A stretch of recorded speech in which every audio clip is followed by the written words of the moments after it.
হয়েছে। আর 99 ভাগ কার কাছে? আল্লাহর কাছে।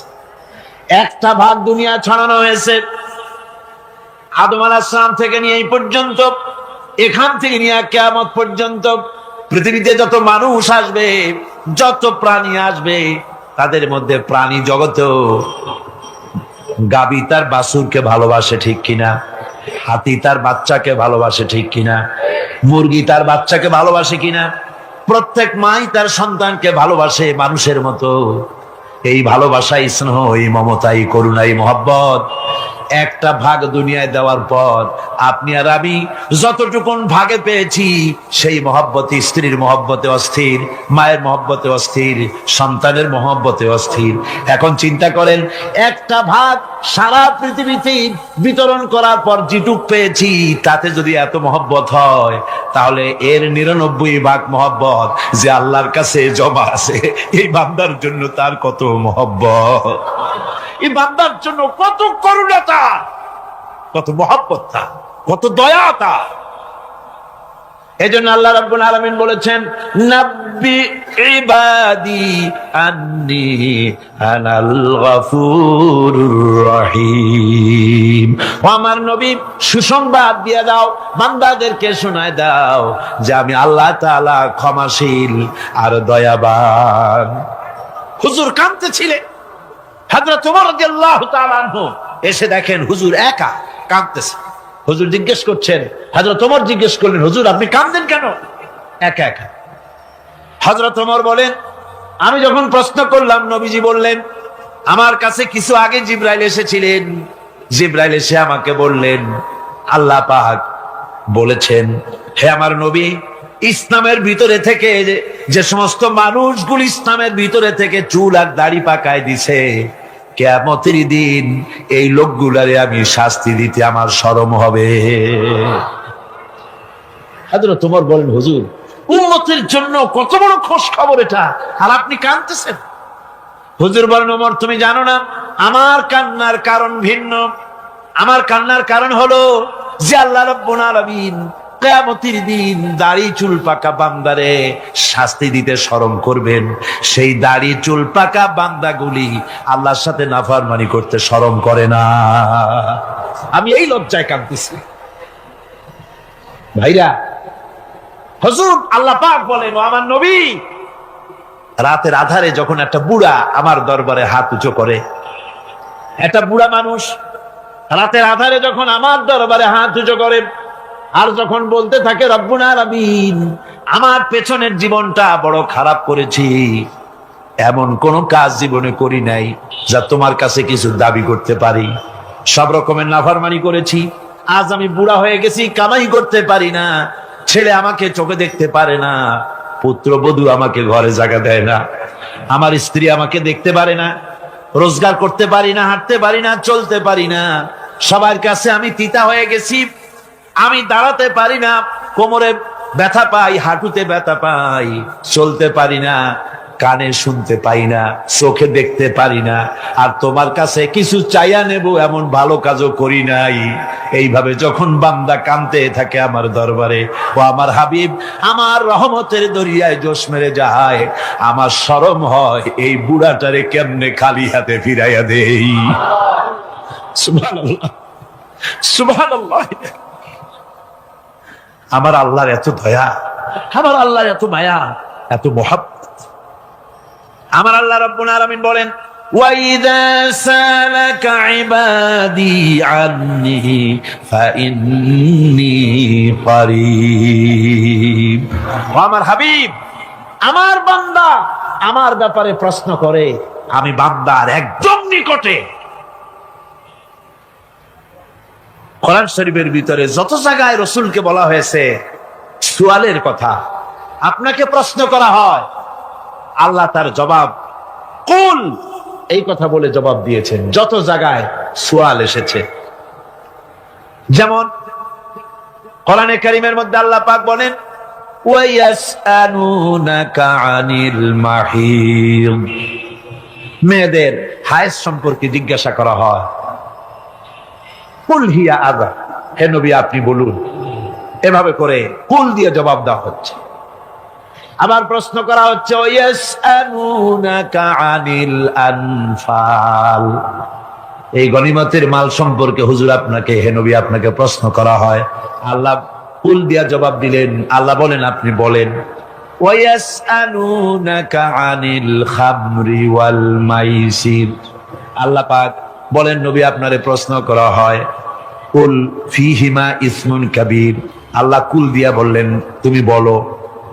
আবার বলা হলো ওয়াসআলুনাকা আনিল আহিল্লা কুল হিয়া মাওয়াকিতু লিন্নাস, ও নবী আপনাকে প্রশ্ন করা হয় চাঁদের ক্রমবর্ধমান এবং ক্রমহ্রাস, এই যে বাড়ে আর কমে, পূর্ণিমা হয় অমাবস্যা হয়, কেন হয় আপনি বলুন। কুল, আপনি বলেন এটা আমি অক্ত এবং সময়, বছর আর দিন গণনা করার জন্য পৃথিবীবাসীদের জন্য বিনা পয়সায় একটা ক্যালেন্ডার বানাইয়া আকাশে ঝুলাই রেখেছি। এভাবে যত জায়গায় এসেছে আপনাকে প্রশ্ন করা হয়, তত জায়গায় আল্লাহ জবাব দিয়েছেন কুল, আপনি বলেন। গোটা কোরআন শরীফের ভিতরে এই একটি মাত্র জায়গা যেখানে বলা হয়েছে আপনাকে প্রশ্ন করা হয়, আল্লাহ এখানে বলতে পারতেন কুল, আপনি বলেন, আল্লাহ তোমাদের নিকটবর্তী, এভাবে জবাব হয় না। এটা কায়দাটা হলো এই, আল্লাহ বলতেছেন ওয়াইজা সালাকা ইবাদি, ও আমার নবী প্রশ্ন তো আমার বান্দারা আমার ব্যাপারে করেছে, এবার আপনার জবাবের কোনো দরকার নাই, প্রশ্ন আমার ব্যাপারে, আমি নিজে জবাব দিয়ে দেই। ফা ইন্নী কারীব, ও বান্দা আমার ব্যাপারে প্রশ্ন করেছিস, জবাব আমি দেই, আমি তোর সবচাইতে বেশি নিকটে। সুবহানাল্লাহ, কত নিকটে?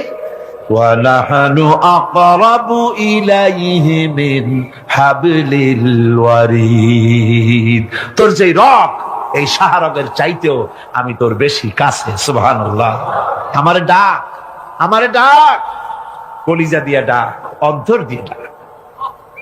মনের থেকে মানুষ যদি ডাকে, মুখের ডাক আর মনের ডাক এক জিনিস নয়। দিল সে জুবাত নিকলতি হ্যায়, असर रखती है पर नहीं मगर ताकते परवाज रखती है। দিল থেকে যে কথা বেরোয় তা প্রভাব বিস্তার করে, ডানা নাই কিন্তু ওড়ার ক্ষমতা রাখে। মনের কথাই ভিন্ন, মন থেকে, দিল থেকে, কলিজা থেকে, অন্তরের গভীর কন্দর থেকে মুহাব্বতের সাথে কেউ যদি একবার বলে আল্লাহ, বলেন আল্লাহ, আল্লাহ, আল্লাহ, আল্লাহ রাব্বুল আলামিন বলেন অন্তরের অন্তঃস্থল থেকে একটি বার যদি বান্দা বলেন আল্লাহ, আল্লাহ বলেন ৭০ বার সাড়া দিয়া জিজ্ঞেস করি, বান্দা কি চাও, আমি তোমার কাছে আছি। সুবহানাল্লাহ, আমি তোর একদম কাছে, কি চাস বল, বল আমার কাছে। এমন দয়াবান, এমন মেহেরবান, এমন আল্লাহ আমাদের। সে আল্লাহ রাব্বুল আলামিন তিনি বলছেন وقال ربكم ادعوني استجب لكم, তোমাদের রব বলেছেন আমারে ডাকো, আমি আল্লাহ ডাকের সাড়া দিয়া দেব। সুবহানাল্লাহ, কারে ডাকতে হবে, কারে ডাকতে হবে? এই বিশাল জনসমুদ্র একদিকে চিল্লা কোন কারে ডাকতে হবে? কোন পীর সাহেবকে নয়, আল্লাহর কসম কোন খাজা বাবাকে নয়, ডাকতে হবে কারে? চিল্লা কোন কারে? ওয়াকালা রাব্বুকুম উদউনি, তোমার রব তোমাকে বলতেছে আমারে ডাকো, আস্তাজিব লাকুম, আমারে ডাকবে আমি সাড়া দিয়ে দেব। সুবহানাল্লাহ, আল্লাহকে ডাকেন। কি চাই আপনার বলেন, কি চাই? আল্লাহর কাছে চান, আল্লাহ দিয়ে দিবে। দেওয়ার জায়গা আল্লাহর কাছে চাইবেন, আল্লাহ দিবেন। দেওয়ার জায়গা, চাওয়ার জায়গা হলো সেজদায় পড়ে যাবেন। আমার ভাইয়েরা, জায়গাটা চিনায় দিলাম। মাজারে যাওয়া লাগবে না, কবরে যাওয়া লাগবে না, 2 রাকাত নামাজ পড়ে সেজদায় পড়ে গিয়া যত বিপদ আছে, মুসিবত আছে, সেজদার মধ্যে চোখের পানি ছেড়ে দেন। আর কেন্দে কেন্দে জীবনের কথা বলেন, আল্লাহ রাব্বুল আলামিন আপনার আওয়াজ শুনবেন আর দোয়া কবুল করে নিবেন। কাঁদতে হবে আল্লাহর কাছে। কার কাছে? আল্লাহর কাছে। সুম্মা ইস্তাগফিরুল্লাহ, আর এরপরে সে যদি আমি আল্লাহর কাছে ক্ষমা চাই, ইয়াজিদিল্লাহ গফুরার রহিমা, সে আমি আল্লাহকে গফুর এবং রহিম হিসাবে পাবে। সুবহানাল্লাহ। আল্লাহকে গফুর এবং রহিম হিসাবে পাওয়া যাবে। সব আল্লাহকে বলতে হবে, গুনাহ মাফ চাইতে হবে। এই জন্য হুজুর সাল্লাল্লাহু আলাইহি ওয়াসাল্লাম দৈনিক 100 বার তওবা পড়তেন। কোন হাদিসে আছে 70 বার, কোন হাদিসে আছে 100 বার তওবা পড়তেন। নামাজের পরে তো প্রত্যেক নামাজই পড়তেন হুজুর, সালাম ফিরাতেন আর সাথে সাথে বলতেন আল্লাহু আকবার, আস্তাগফিরুল্লাহ, আস্তাগফিরুল্লাহ, আস্তাগফিরুল্লাহ। মনে থাকবে আপনাদের? মনে থাকবে? সালাম ফিরাইয়া কি বলবেন? না, সালাম ফিরাবার সাথে সাথে বলবেন আল্লাহু আকবার, তারপরে পড়বেন আস্তাগফিরুল্লাহ, আস্তাগফিরুল্লাহ, আস্তাগফিরুল্লাহ। তওবা করবেন, আল্লাহর কাছে সবসময় গুনাহ মাফ চাইতে থাকবেন, বিনীত থাকবেন। আল্লাহকে পাওয়া যাবে, তাকে রহিম হিসেবে পাওয়া যাবে। সুতরাং ঈমান বিল্লাহ, আল্লাহর প্রতি ঈমান আনলে পরে চতুর্থ নম্বরের যে উপকারটা হবে সেটা হলো হতাশায় ভুগবে না, নিরাশায় ভুগবে না, আশায় বুক বেঁধে উঠবে, ঈমান মজবুত হবে, আল্লাহর কাছে মানুষ বিনয়ী হয়ে যাবে। এবার পঞ্চম নম্বরের উপকার আমি বলছিলাম, ঈমান বিল্লাহ, আল্লাহর প্রতি ঈমান আনলে পরে অসংখ্য উপকার হয়, অসংখ্য বৈশিষ্ট্য আছে। এর 6টা উপকারের কথা আমি বলবো। কয়টা? অসংখ্য উপকারের ভিতরে প্রধান 6টি উপকারের কথা বলবো। এর বললাম কয়টা? 4টে বলেছি। এবার বলো পঞ্চম উপকারের কথা। আল্লাহর প্রতি আপনি পূর্ব পশ্চিমে কতবার মুখ ঘোরালেন, এটাই কিন্তু আপনার আসল সৎ কাজ নয়। আসল সৎ কাজ হলো আল্লাহর প্রতি ঈমান আনা। এই ঈমানের ব্যাপারে 3টা দিন আমরা পার করে দিলাম, এখনো কথা শেষ হয় নাই। আল্লাহর প্রতি ঈমান আনলে পরে যে উপকারটা হবে পঞ্চম নম্বরে, সেটা হলো কঠোর এবং কঠিন বিপদের ভিতরে বান্দার ভিতরে অবিচলতা এবং ধৈর্যের সৃষ্টি হয়ে যাবে। আলহামদুলিল্লাহ। কঠিন বিপদ মুসিবত আসলে পরে সে অবিচল থাকবে। সারা দুনিয়ার বিপদ আপদ, শত্রুতা, দুঃখ, কষ্ট, মুসিবত, জুলুম, নির্যাতন সবকিছু পাহাড়ের মতো উঁচু হয়ে তাকে ঘিরে ফেলবে, কিন্তু তাকে এক চুলও নাড়াতে পারবে না। আলহামদুলিল্লাহ। সারা পৃথিবী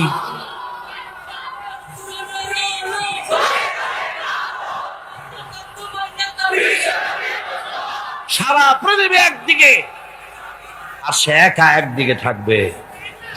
বিরোধিতা তো হবেই, বিপদ তো আসবেই। কবি বলতেছেন, সাথে জাকা রহা হ্যায় अज़ल से ता इमरोज, सतेजा का रहा है अज़ल से ता इमरोज, चरागे मुस्तफावी से शरारे बुलहबीस।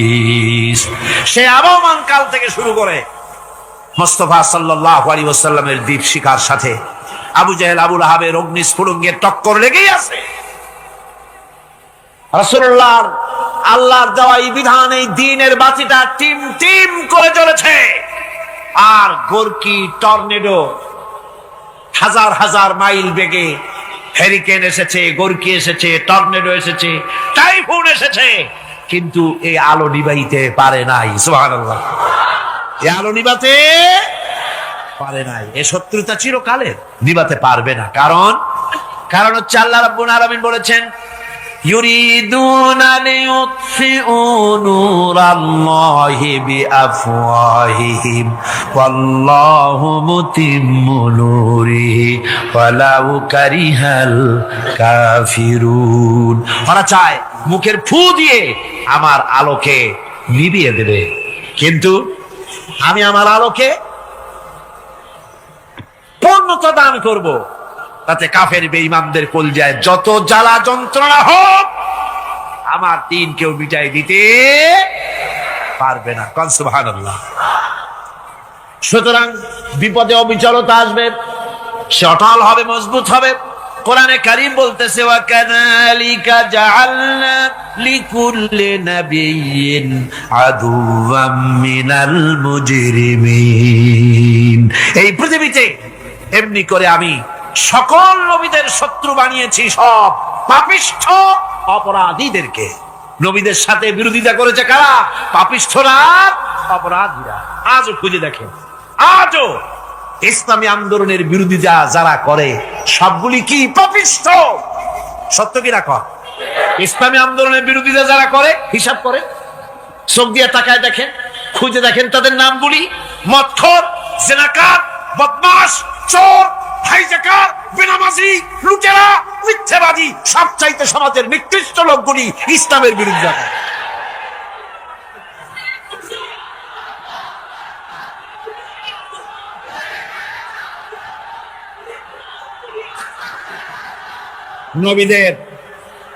নবীদের শত্রু আল্লাহ বলেন সব যুগে নবীদের সাথে শত্রুতা করেছে পাপিষ্ঠরা। আল্লাহর কথা, কার কথা? সকল যুগে নবীদের সাথে শত্রুতা করেছে পাপিষ্ঠরা, নিকৃষ্ট ধরনের অপরাধীরা। সুতরাং নবী রাসূলদের অবস্থা যখন এই, তখন দ্বীনের দাওয়াত যারাই দেবে তাদের কিসমত এরকম হবেই। এই বাধার মোকাবেলা তাদেরও করতে হবে। এই যে বাধাটা আসে, এই যে মারে, অপরাধ কি? এই যে তারা চোর বা ডাকাত যাদের মারা হয়। আল্লাহ রাব্বুল আলামিন বলেন অপরাধ হলো ওয়ামা নাকামু মিনহুম ইল্লা আইয়ুমিনু বিল্লাহিল আজিজিল হামিদ। অপরাধ হচ্ছে ঈমানদার লোকদের উপরে নির্যাতন চালিয়েছে, অন্য কোনো কারণে নয়। কারণ একটাই, তারা আল্লাহর জমিনে আল্লাহর দ্বীন প্রতিষ্ঠা করতে চেয়েছে, আর কোন অপরাধ না। জমিন আল্লাহর, জমিন কার? এই বিশাল জনসমুদ্র গর্জে উঠুন একযোগে, বলুন জমিন কার? আইন চলবে কার? এখানেই সংঘর্ষ বেঁধেছে আবহমান কাল ধরে। মানুষ অত্যাচারিত হয়েছে, সাহাবায়ে কেরাম অত্যাচারিত হয়েছেন। বুখারী শরীফের হাদিসে এসেছে রাসূল করিম সাল্লাল্লাহু আলাইহি ওয়াসাল্লামের কাছে হযরতে খাব্বাব গিয়ে উপস্থিত হয়েছিলেন। হযরতে খাব্বাব বলেন, হাদিসটা এভাবে লেখা হয়েছে বুখারীতে, ওয়ান খাব্বাব বিন আরিদ রাদিয়াল্লাহু তাআলা আনহু قال شكونا إلى رسول الله صلى الله عليه وسلم وهو متوسد بردة له في ظل الكعبة। রাসূলুল্লাহর কাছে গেলাম, কাবা শরীফের কাছে গিয়া দেখি নবীজি একটা চাদর গায়ে দিয়ে তিনি আরাম ফরমাচ্ছিলেন কাবা শরীফের ছায়ায়। সেখানে গিয়ে বললাম, আলা তাস্তানসিরু লানা আলা তাদউ লানা ইয়া রাসূলুল্লাহ, হে আল্লাহর রাসূল, আপনি কি আমাদের জন্য আল্লাহর কাছে দোয়া চাইবেন না? আপনি কি আল্লাহর কাছে আমাদের জন্য সাহায্য চাইবেন না? আমাদের লোকগুলিকে, মুসলমানগুলিকে মারতে মারতে তো শেষ করে ফেলে দিল। তারা আমাদের সুমাইয়াকে মারলো, আমাদের খাব্বাবকে উটের সাথে পায়ের দড়ি লাগায় টানলো, আমাদের খোবায়েবকে তারা আগুনের উপরে চিৎ করে শোয়ায় রাখলো, না খায় রাখতেছে, মারতেছে।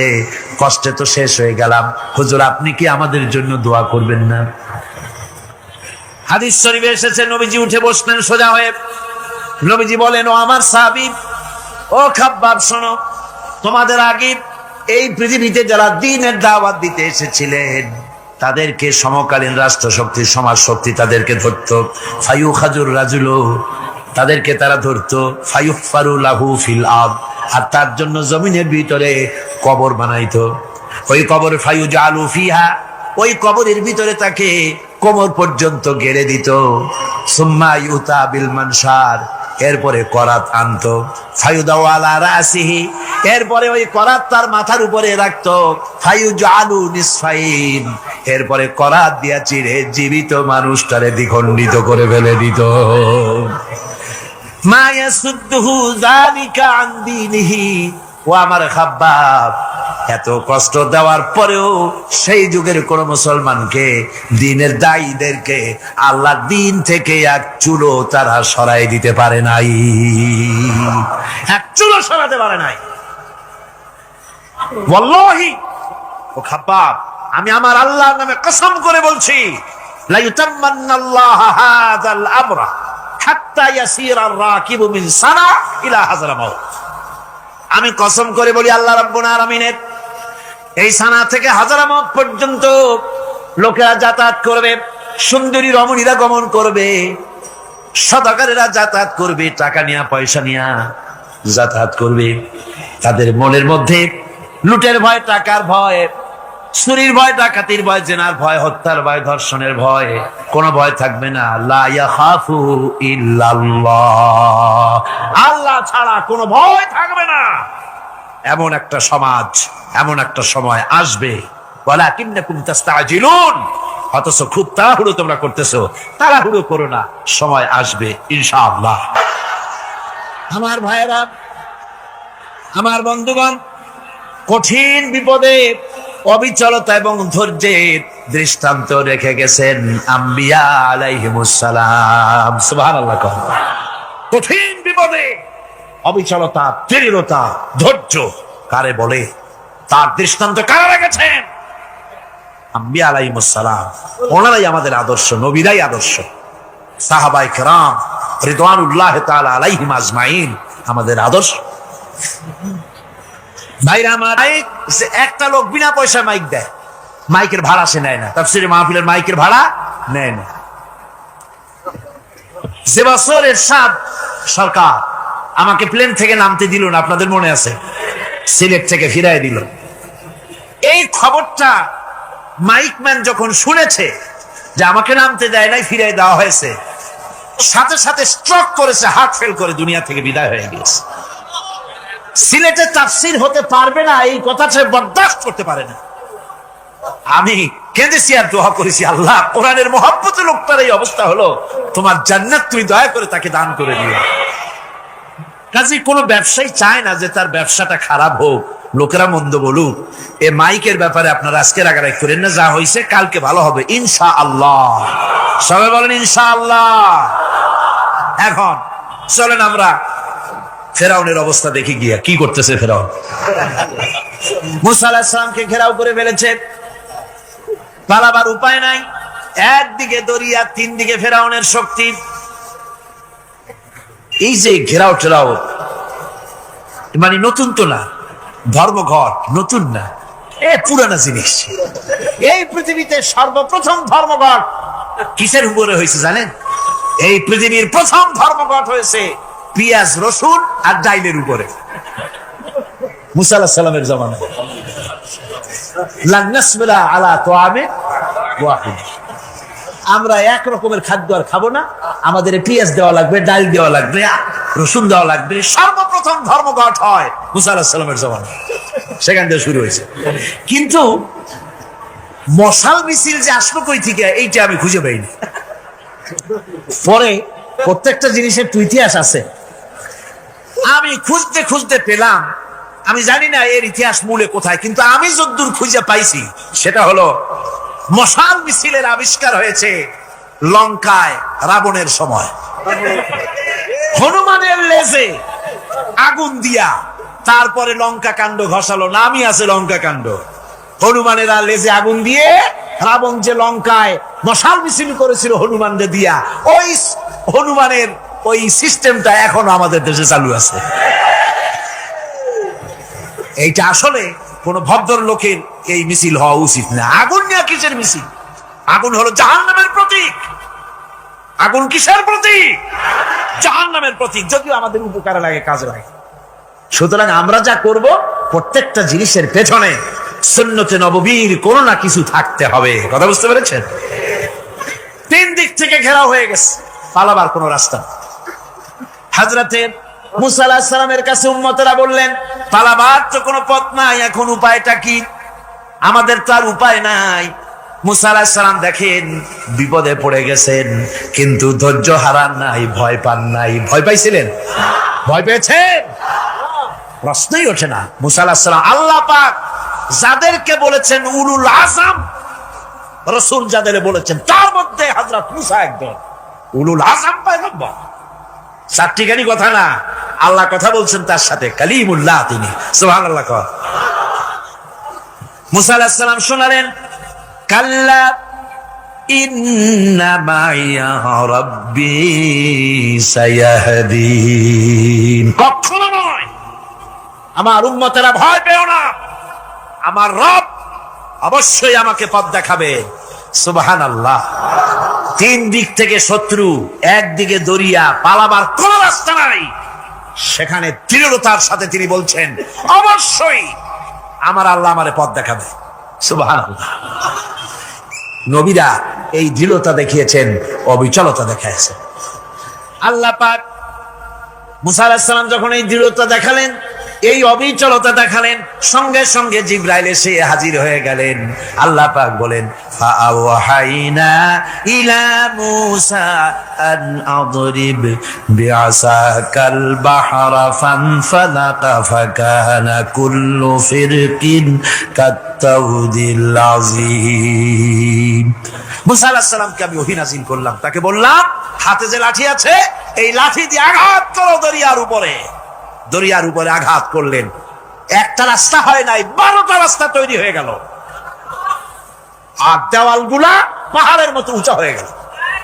দরিয়ার ভিতরে পাহাড়ের মতো উঁচা, মজবুত 12টা রাস্তা।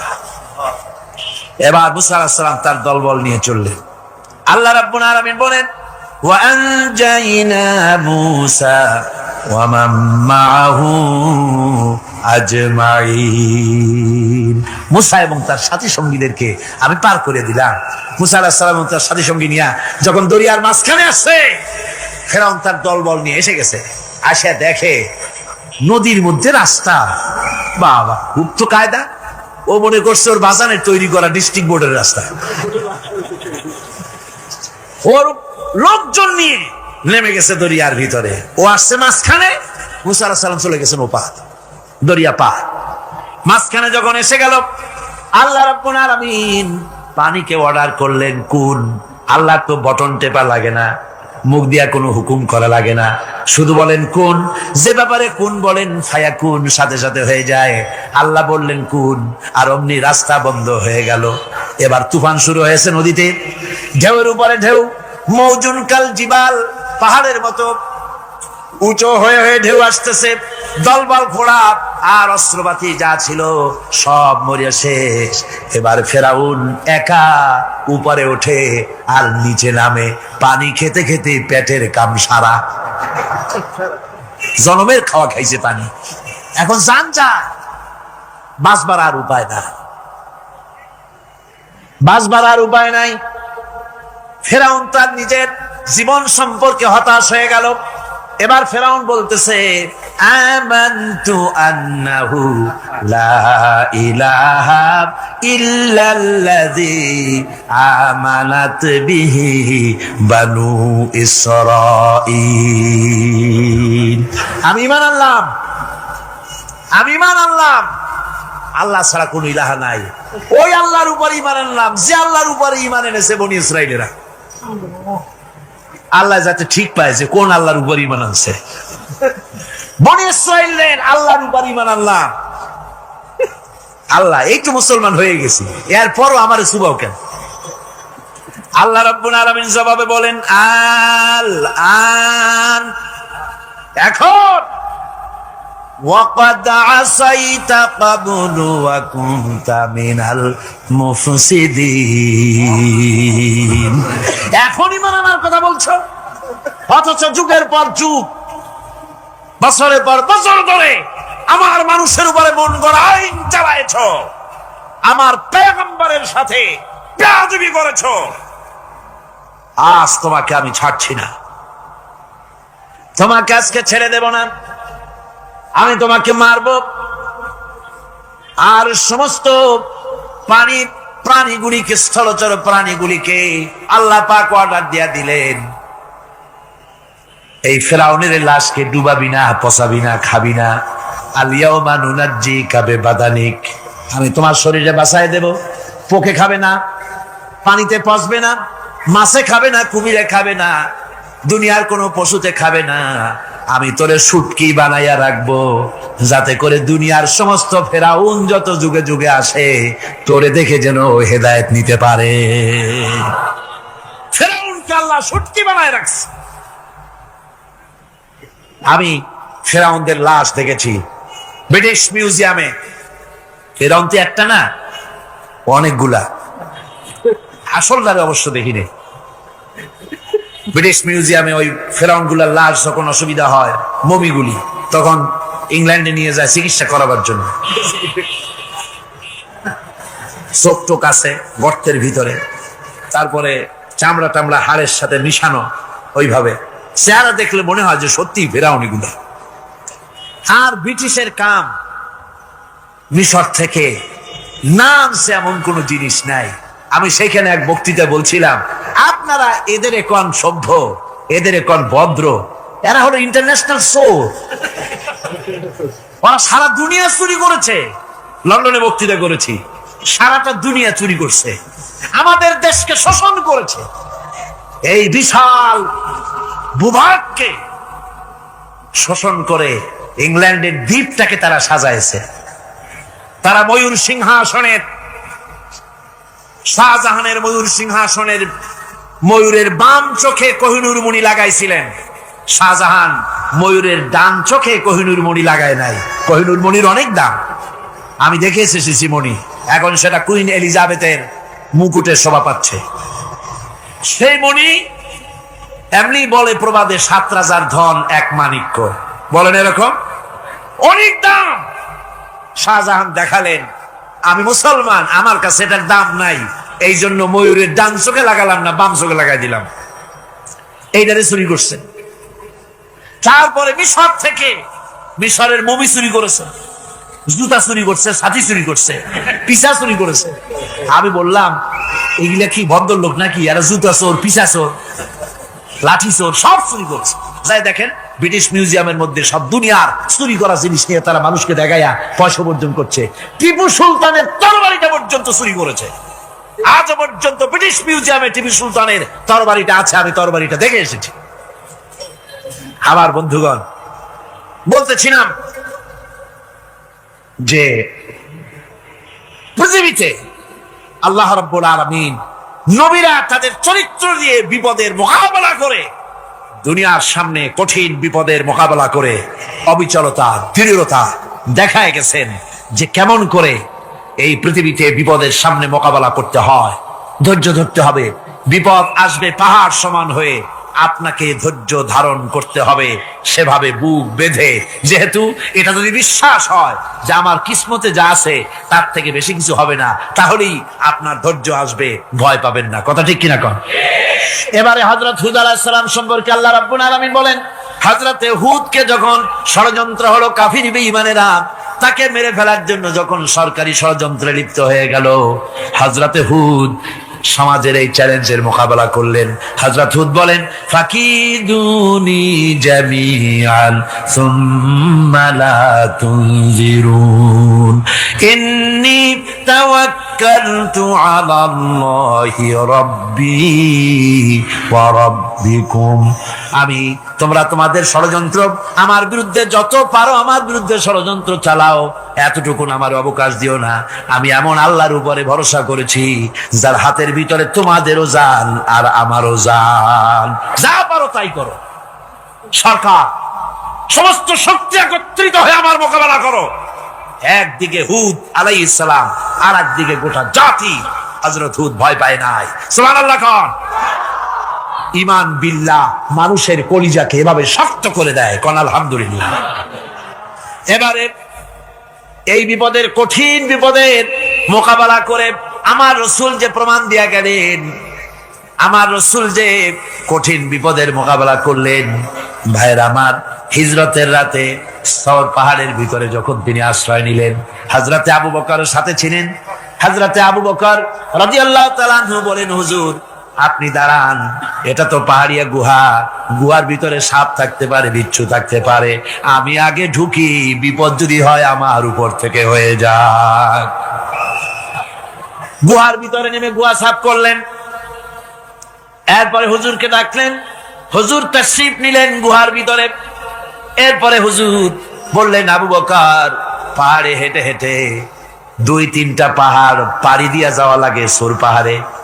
মদিনার সোজা রাস্তা হুজুর ধরেন নাই, মেসফালার পথ দিয়া, জাবালে কেদোয়ার উপর দিয়া 3টা পাহাড় পাড়ি দিয়া তারপরে হুজুর গেলেন সোর পাহাড়ে। গুহার ভিতরে হুজুর তাশরীফ নিলেন। বললেন, আবু বকর তুমি বসো, তোমার উরুর উপরে মাথা রেখে আমি একটু আরাম করি। হযরতে আবু বকর বসলেন, হুজুর তার উরুর উপরে মাথা রেখে ঘুমায় গেলেন।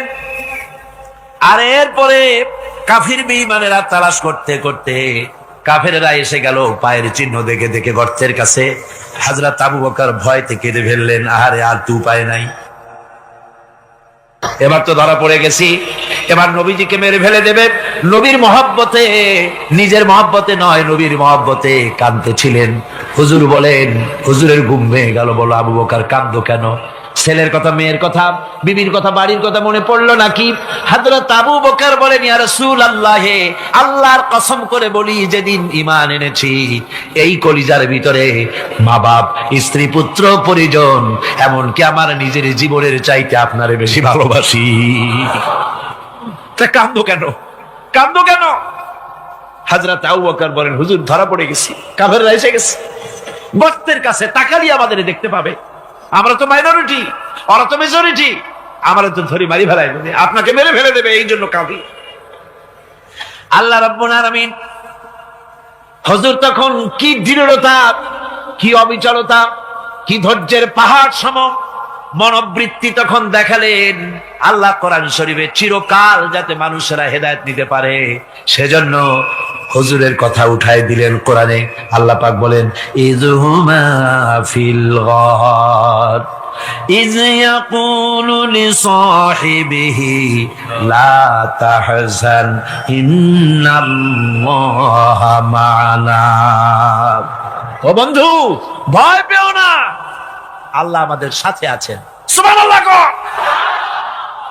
আল্লাহ আমাদের সাথে আছেন, আমরা মাইনরিটি নই, আমরাই মেজরিটি।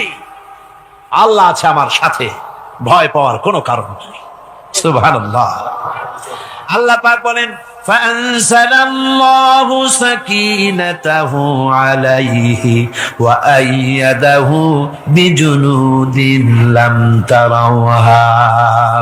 আমি এদের অন্তরের ভিতরে আমি শান্তি নাজিল করে দিলাম, প্রশান্তি দিয়া দিলাম, আর আমি সাহায্য করলাম, আর এমন সব সৈন্য পাঠায় দিলাম যে সৈন্যগুলি তোমরা দেখতে পাও নাই।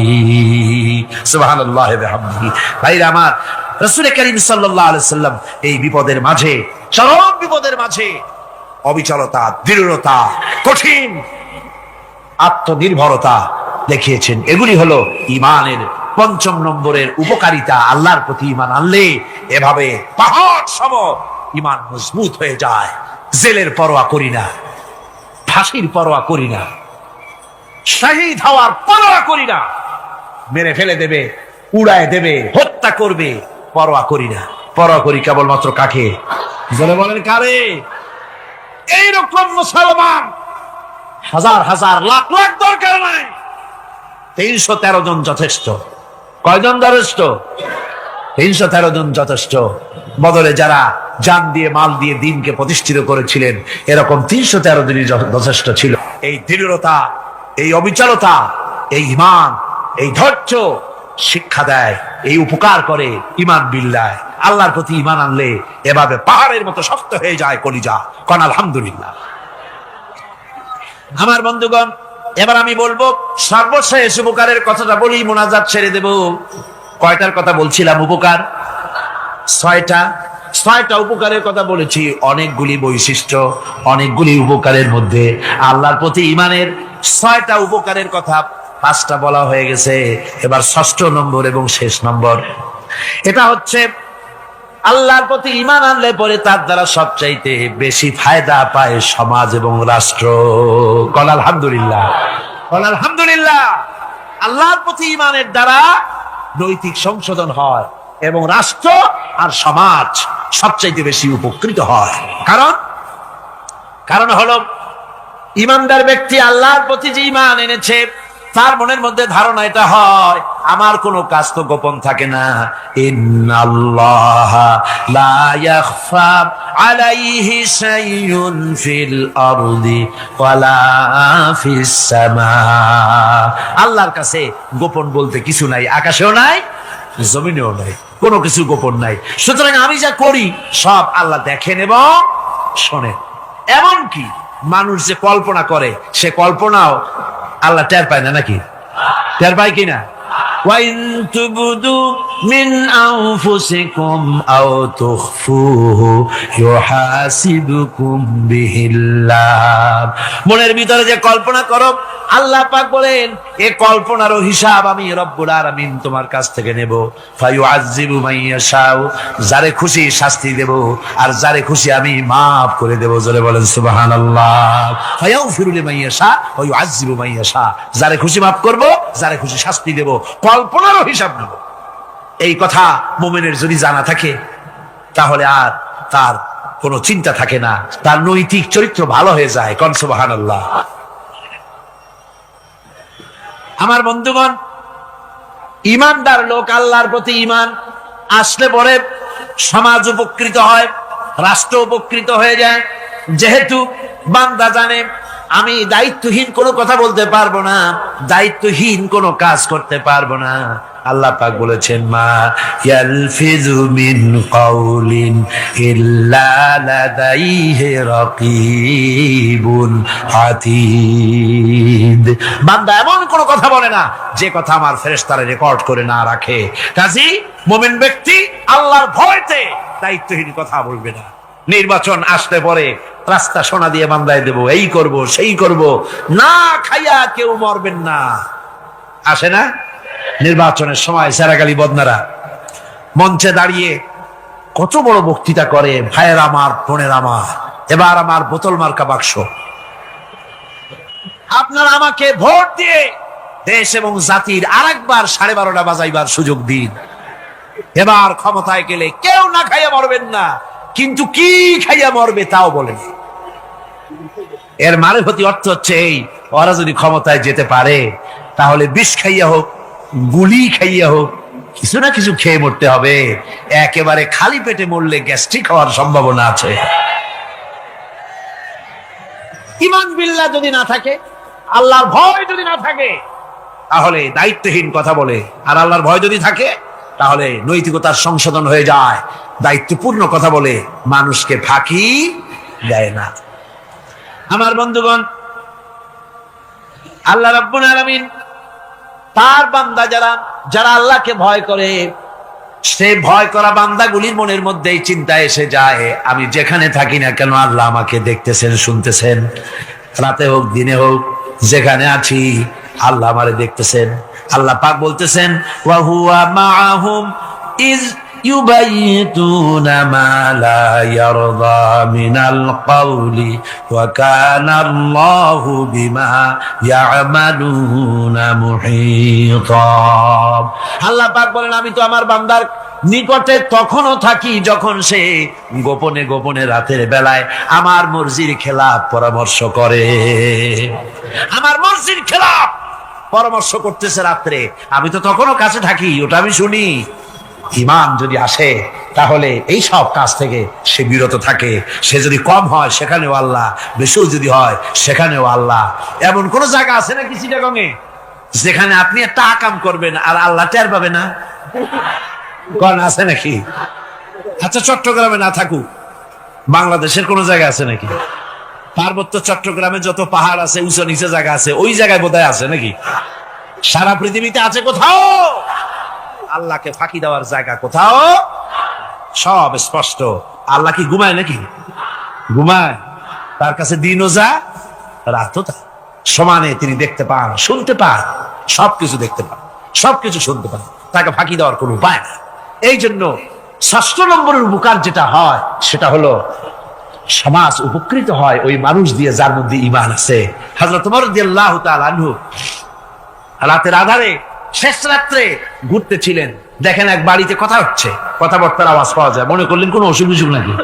ঘরে গিয়ে কান পাচ্ছেন দেওয়ালের সাথে, শুনতে পাচ্ছেন ভিতরে বুড়ি মা তার মেয়েকে বলছে এই মেয়ে ওঠ, উটের দুধ দোয়াই নিয়ে আসছি, এর মধ্যে পানি মিশা, তারপর সকালে বাজারে নিয়ে যা। মেয়ে বলছে মা এই কামটা আমি পারবো না। কেন পারবি না? হযরত ওমর ফরমান জারি করেছেন, দুধে পানি মিশাতে নিষেধ করেছে, কাজে এই কাজটা আমি পারবো না। আরে বেটি, আমিরুল মুমিনিন দেখ এখন কোথায় যাই ঘুমায় আছে, সে কি দেখতেছে নাকি যে পানি মিশাই না কি মিশাই? মেয়ে বলতেছে মা আমিরুল মুমিনিনকে ফাঁকি দেওয়া যেতে পারে, তার পুলিশ বাহিনীকে ফাঁকি দেওয়া যেতে পারে, কিন্তু আল্লাহ রাব্বুল আলামিনের চোখকে ফাঁকি দেওয়া যাবে না। হযরত ওমর এই কথা শুনে বাড়ি চলে গেলেন, আর নিজের ছেলেকে ডেকে বললেন, ছেলে আমার, অমুক জায়গায় একটা বাড়ি আছে, আর সেখানে একটা যুবতী মেয়ে আছে, ওই মেয়েটার বিয়ে হয়েছে কিনা শোনো, যদি বিবাহ না হয়ে থাকে তুমি তোমার নিজের বিয়ের প্রস্তাব দাও। আমিরুল মুমিনিন এই মেয়েটা সুন্দরী কেমন, স্বাস্থ্য কেমন কিছুই দেখলেন না, দেখলেন তাকওয়া। কি দেখলেন? আল্লাহ ভয়। আল্লাহর ভয় যখন একটা জাতির মধ্যে আসে, পুলিশ লাগে না, পুলিশের কাজ কমে যায়। 60,000 সৈন্য তাদের অশ্ব নিয়ে, তাদের উষ্ট্র নিয়ে, তাদের মালপত্র নিয়ে, জিহাদের সামান নিয়ে শ্রাবণের খরস্রোতা নদী, উত্তাল তরঙ্গমালায় ভরা নদীর উপর থেকে এই সাহাবীরা পাড়ি দিয়ে ওপার চলে গেলেন। ওপার যাওয়ার পরে হযরতে সাদ বলছেন, তোমাদের কেউ কি হারায় গেছে নাকি? সবাই এদিক ওদিক তাকায়, খুব করে বলল, মানুষ তো দূরের কথা, একটা উটও আর ঘোড়াও একটাও হারায় যায় নাই। একজন বলল, আমার একটা পেয়ালা, যে পেয়ালা আমি পানি পান করতাম, সেই পেয়ালাটা তুফানে ছিটকে কোথায় চলে গেছে, ওইটা হারায় গেছে। হযরতে সাদ বলেন, মুজাহিদের কোন জিনিস দরিয়া নিতে পারে না, অবশ্যই তা ফেরত আসবে।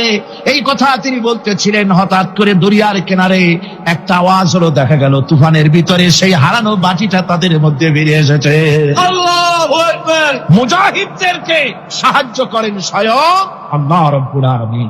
আফ্রিকার জঙ্গলের কাছে ভিন্ন ইতিহাস, জঙ্গলের কাছেই মুসলমানদেরকে থাকতে দেওয়া হয়েছিল। মনে করা হয়েছিল জঙ্গলের সমস্ত হিংস্র প্রাণীরা এই মুসলমানদের শেষ করে দেবে, যুদ্ধ করা লাগবে না। হযরতে সাদ সে অবস্থা বুঝতে পারলেন, তিনি একটা মঞ্চ তৈরি করলেন। সেই মঞ্চের উপরে দাঁড়ায় জঙ্গলের প্রাণীদের দিকে লক্ষ্য করে তিনি নোটিশ জারি করে দিলেন, বললেন, ইয়া আইয়াতুহাল হাশারাতু ওয়াস-সিবাউ নাহনু আসহাবু রাসূলুল্লাহ সাল্লাল্লাহু আলাইহি ওয়াসাল্লাম। হে জঙ্গলের হিংস্র প্রাণীরা, আমরা আল্লাহ রাসূলের সাহাবী, ফাইন্না নাজিলুনা ফামান ওয়াজাদনা বাদাহু কাতালনাহু। আমরা রাসূলের সাহাবী, এইখানে আল্লাহর দ্বীনকে কায়েম করার জন্য আমরা এসেছি, আল্লাহর কলেমার আওয়াজ নিয়ে আমরা এখানে রাত কাটাবো। সুতরাং এই জঙ্গলের ভিতরে হিংস্র প্রাণী যত আছো, সব আমাদের এই জায়গা ছেড়ে অন্যত্র চলে যাও। আফ্রিকার জঙ্গলি মানুষেরা চিন্তা করলো, মানুষের কথা কি জঙ্গলি প্রাণীতে শোনে নাকি, পাগলে কয় কি? তারা তাকায় তাকায় দেখলো, হযরতে সাদের এই ঘোষণার পরে বাঘের কাতারে বাঘ, সিংহের কাতারে সিংহ, সাপের কাতারে সাপ, যার যার ডিম আর বাচ্চা গুলি মুখে কামড়ায়া সাহাবীদের এলাকা ছেড়ে দিয়ে তারা অন্যত্র চলে গেল। আমার মুসলমান ভাইরা, এই ছিল মুসলমানদের ইতিহাস। দিন প্রতিষ্ঠা করার কাজে মুসলমান এগোলে আল্লাহই মদত করেন। কে মদত করেন? এই অপরাধে বেলালকে তারা মেরেছে, তাকে ভাইরা ওরা হযরতে খাব্বাবকে বেঁধেছে, ওটির সাথে বেঁধে চতুর্দিক থেকে তীর নিক্ষেপ করছে, তরবারি মারতেছে, শরীরের গোশত সুবহানাল্লাহ পড়ে। হযরত আব্বাস রাদিয়াল্লাহু তাআলা আনহু বর্ণনা করছেন, সামি'তু রাসূলুল্লাহ সাল্লাল্লাহু আলাইহি ওয়াসাল্লাম ইয়াকুল, আইনান লা তামাসসুহান নারু আইনুন বাকাত মিন খাশিয়াতিল্লাহ ওয়া আইনুন বাতাত তাহরিসু ফি সাবিলিল্লাহ, রাওয়াহু তিরমিজি। হযরত ইবনে আব্বাস রাদিয়াল্লাহু তাআলা তিনি বলছেন, আমি রাসূলুল্লাহকে বলতে শুনেছি, আল্লাহর নবী বলেছেন, দুইটি চোখে জাহান্নামের আগুন দুইটা চোখকে স্পর্শ করবে না। একটা চোখ হচ্ছে গভীর রাত্রে যারা আল্লাহর ভয়তে, জাহান্নামের ভয়তে যারা কান্দে, জাহান্নামের আগুন ওই চক্ষুকে স্পর্শ করবে না। আর যারা দিন প্রতিষ্ঠার জন্য, আল্লাহর দিন কায়েমের জন্য ময়দানে যারা লড়াই করে, রাতের বেলায় পাহারা দেয়, ওই পাহারারত চোখের মধ্যে জাহান্নামের আগুন ওই চোখে স্পর্শ করবে না। আমার ভাইরা, হযরত উসমান রাদিয়াল্লাহু তাআলা আনহু বলছেন, মান রাবাতা লাইলাতান ফি সাবিলিল্লাহ কানাত কাআলফি লাইলাতিন সিয়ামুহা ওয়া কিয়ামুহা। হাজার রাত ধরে রোজা রাখলে, হাজার রাত ধরে ইবাদত করলে, আর হাজার দিন ধরে রোজা রাখলে যে সওয়াব হবে, একটা ঘন্টা, একটা রাত যদি কেউ পাহারা দেয় আল্লাহর দ্বীনকে প্রতিষ্ঠার জন্য, আল্লাহর দ্বীনের কোন ইসলামী রাষ্ট্রের প্রহরায় যদি কেউ যদি থাকে, একটা রাতে পাহারা দিয়ে যে সওয়াব হবে, হাজার হাজার বছর ধরে নামাজ রোজা করে ওই সওয়াব পাওয়া যাবে না। সুবহানাল্লাহ। অর্থাৎ হাজার বছর ধরে নামাজ রোজা করার মতোই সওয়াব পাহারা দেওয়া আল্লাহর দ্বীনের ইসলামের রাষ্ট্র। বন্ধুগণ, রাসূল পাক সাল্লাল্লাহু আলাইহি ওয়াসাল্লাম তিনি বলেছেন, কিয়ামতের দিন জাহান্নামের আগুন আর জিহাদের ময়দানের ধুলি, এই দুটি একসঙ্গে কোন মানুষের পেটের মধ্যে প্রবেশ করবে না। রাসূল পাক সাল্লাল্লাহু আলাইহি ওয়াসাল্লামের একটি হাদিস যা মিশকাত শরীফের মধ্যে বর্ণিত আছে। মিশকাত শরীফের সম্ভবত 336 পৃষ্ঠায় এই হাদিসটি বর্ণনা করা হয়েছে যে হযরত ইবনে আইস রাদিয়াল্লাহু তাআলা আনহু হচ্ছেন এই হাদিসের রাবী। তিনি বলছেন, একবার হুজুর সাল্লাল্লাহু আলাইহি ওয়াসাল্লাম এক ব্যক্তির জানাজায় গিয়ে উপস্থিত হলেন। হযরত ওমর রাদিয়াল্লাহু তাআলা আনহু তখন হুজুরকে বললেন, হে রাসূল, আপনি এই লোকটার জানাজা পড়বেন? এই লোক তো ইসলামের এই ক্ষতি করেছে, সেই ক্ষতি করেছে, অমুক করেছে, এই লোকটার আপনি জানাজা পড়বেন? হুজুর তখন উপস্থিত লোকদের জিজ্ঞেস করলেন, হাজিরিন, তোমরা কি কেউ এই লোকটাকে কোন ইসলামের ভালো কাজ করতে দেখেছো? একজন লোক দাঁড়িয়ে গেলেন, তিনি বললেন, হে আল্লাহর নবী, আমি সাক্ষী, আমি দেখেছি একটা মুজাহিদ বাহিনী জিহাদ করে ফিরতেছিল, তো এক জায়গায় তারা ডেরা গাড়লো, শিবির স্থাপন করলো, রাত কাটাবে বললো। আমি দেখেছি এই লোকটি সারা রাত সেই মুজাহিদদেরকে, সাহাবীদেরকে সারা রাত জেগে জেগে পাহারা দিয়েছে। আল্লাহর নবী জানাজার ইমামতি করলেন, আর এরপরে তাকে কবরের মধ্যে মাদফুন করে দিয়ে নবীজি তার কবরের পাশে দাঁড়িয়ে বললেন, ইন্না আসহাবাকা ইয়াযুন্নুনা আন্নাকা মিন আহলিন নার ওয়া আনা আশহাদু আন্নাকা মিন আহলিল জান্নাহ। নবীজি বলছেন, ও কবরবাসী, তোমার সাথীরা মনে করে তুমি জাহান্নামী, আর আমি নবী মুহাম্মদ সাল্লাল্লাহু আলাইহি ওয়াসাল্লাম সাক্ষী দিচ্ছি তুমি বেশক আল্লাহর বেহেশতি, তুমি অবশ্যই আল্লাহর জান্নাতে যাবে। এরপর হযরত ওমরের দিকে ফিরে রাসূলুল্লাহ বললেন, ওমর, মানুষের শুধু বাহ্য দৃশ্যটাই দেখো না, তার অন্তরের জাযবাটাকেও কদর করো। সুবহানাল্লাহ ওয়া বিহামদিহি। এই জিহাদের ময়দানে যারা কাজ করে, জান দেয়, মাল দেয়, আল্লাহ পাক তাদের উপরে রহম করে। এই জিহাদ হচ্ছে এক অগ্নি পরীক্ষা। এই জিহাদটা কি? অগ্নি পরীক্ষা। এমনি এমনি বেহেশতে যাওয়া যাবে না ভাই। আল্লাহ রাব্বুল আলামিন কোরআনে কারীমের মধ্যে বলেছেন, আহাসিবান নাসু আইয়ুতরাকু আইয়াকুলু আমান্না ওয়া হুম লা ইফতানুন। লোকেরা কি ভেবেছে নাকি যে ঈমান এনেছি, এই কথাটা বললেই আমি বেহেশত দিয়ে দিব, মুমিন বলে সার্টিফাই করব? না, যখনই তারা বলবে আমি মুমিন, আমি তখন তাকে অবশ্যই পরীক্ষা করব। এই পরীক্ষায় তাকে পাশ করতে হবে। কোরআনে কারীমে আল্লাহ রাব্বুল আলামিন অনেক জায়গায় এই কথাগুলি বলেছেন, এমনি এমনি ছেড়ে দেওয়া হবে না। আমি অতীতের লোকদেরকেও পরীক্ষা করেছি, তোমাদেরকেও পরীক্ষা করব। পরীক্ষা না দিয়ে কেউ তোমরা বেহেশতে যেতে পারবে না। এই জমিনে তোমাদের আগুনের পরীক্ষা দিতে হবে। পয়গম্বরেরা কষ্ট করেছেন, সাহাবায়ে কিরাম কষ্ট করেছেন। আল্লাহ রাব্বুল আলামিন তিনি বলছেন, আম হাসিবতুম আন তাদখুলুল জান্নাতা ওয়া লাম্মা ইয়াতিকুম মাসালুল লাযীনা খালাউ মিন ক্বাবলিকুম মাসাতুহুমুল বাসাউ ওয়াদ-দাররাউ ওয়া যুলজিলু হাত্তা ইয়াকুলার রাসূলু ওয়াল্লাযীনা মা'হু মাতা নাসরুল্লাহ আলা ইন্না নাসরাল্লাহি করিব।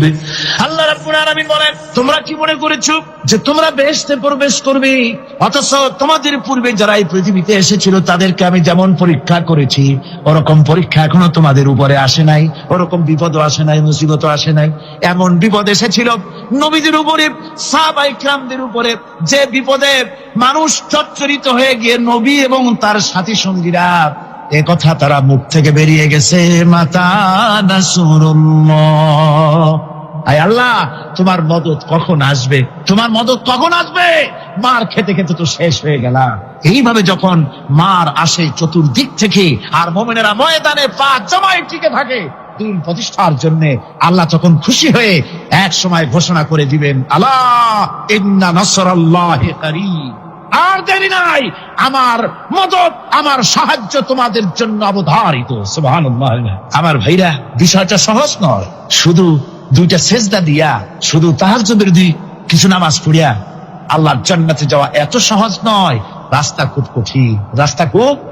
ये शहादत का है उल्फत में कदम रखना, ये शहादत का है उल्फत में कदम रखना, लोग समझते हैं आसान है मुसलमान होना। এটা হলো শাহাদাতের উত্তপ্ত ময়দানে পা রাখা। লোকেরা মনে করে ইসলাম গ্রহণ করা। আল্লাহ পাক তার আরজি পূরণ করবেন, বলবেন যাও, ফেরেশতাদের বলবেন এর জান্নাতের দরজার কাছে দাঁড় করায় দাও। জান্নাতের দরজার কাছে দাঁড়িয়ে লোকটি আবার কান্না শুরু করবে। আল্লাহ পাক প্রশ্ন করবেন এবার কান্দো কেন? লোকটি বলবে রব্বুল আলামিন কান্দি এই কারণে, জান্নাতের এই দরজায় দাঁড়াইয়া জান্নাতের অফুরন্ত নেয়ামত কিছুই ভালো করে দেখা যায় না, শুধু অল্প জায়গা দেখি। যদি তুমি আমারে দয়া করে জান্নাতের মাঝখানে দাঁড় করায় দিতা, চতুর্দিকে তাকায়া তাকায়া দেখা কলিজারে ঠান্ডা বানাইতাম। তবে আমি ওয়াদা করি জান্নাতের কোন নাজ নেয়ামত, কোন ফল আমি খাবো না, ধরবো না, সইব না। একটুখানি মেহেরবানি করে মাঝখানে দাঁড় করাইয়া দাও, জান্নারে ঠান্ডা করি। আল্লাহ রব্বুল আলামিন ফেরেশতাদের বলবেন আমার এই বান্দারে জান্নাতের মাঝখানে দাঁড় করাইয়া দে। আল্লাহর নবী বলেন জান্নাতের মাঝখানে দাঁড়িয়ে লোকটি আগের চাইতে আরো জোরে চিৎকার মেরে কাঁদতে থাকবে। আল্লাহ পাক বলবেন বান্দারে কি হলো তোর? দরজার কাছে আসতে চাইছিলে, আইনা দিলাম। আবার এবার মাঝখানে আসতে চাইছো, তাও এনে দিয়েছি। আবার কান্দো কেন? লোকটি বলবে রব্বুল আলামিন এবার কান্দি এই জন্যে তুমি যখন দয়া করে একটিবার জান্নাতের মাঝখানে এনে আমাকে দাঁড় করায় দিয়েছ, তুমি রহমান রহিম গফুরুর রহিম, এই জান্নাত থেকে আবার আর বাইর করে দিও না। আল্লাহ রাব্বুল আলামিন বলবেন ও আমার বান্দারে, আমার এই জান্নাত তোর খুব পছন্দ হয়েছে নাকি? লোকটি বলবে রব্বুল আলামিন কলিজা ঠান্ডা হয়ে গেছে, ভাবতেও পারি না এই জান্নাত এত সুন্দর। আল্লাহ পাক বলবেন বান্দারে এরকম একটি নয়, দুইটা নয়, তোর জন্য আমি 10টা জান্নাত এইরকম রিজার্ভ করে রাখছি। সুবহানাল্লাহ, সুবহানাল্লাহ। আল্লাহ পাককে ভয় করে পৃথিবীর সমস্ত পাপ থেকে যারা নিজেকে রক্ষা করবে আল্লাহ তাদের জন্য এই জান্নাত রেখে দিয়েছেন। সুবহানাল্লাহ। সেই জান্নাতের রিসিপশন আপনারা আন্দাজ করতে পারবেন না রিসিপশন কারে কয়। কি এর প্রধানমন্ত্রী আর প্রেসিডেন্ট, 4-5টা পুলিশ আর আর্মি আসে একটা ছট করে সেলুট মারলো, বাস শেষ হয়ে গেল, এরকম না। জান্নাতীদেরকে রিসিপশন দেওয়া হবে।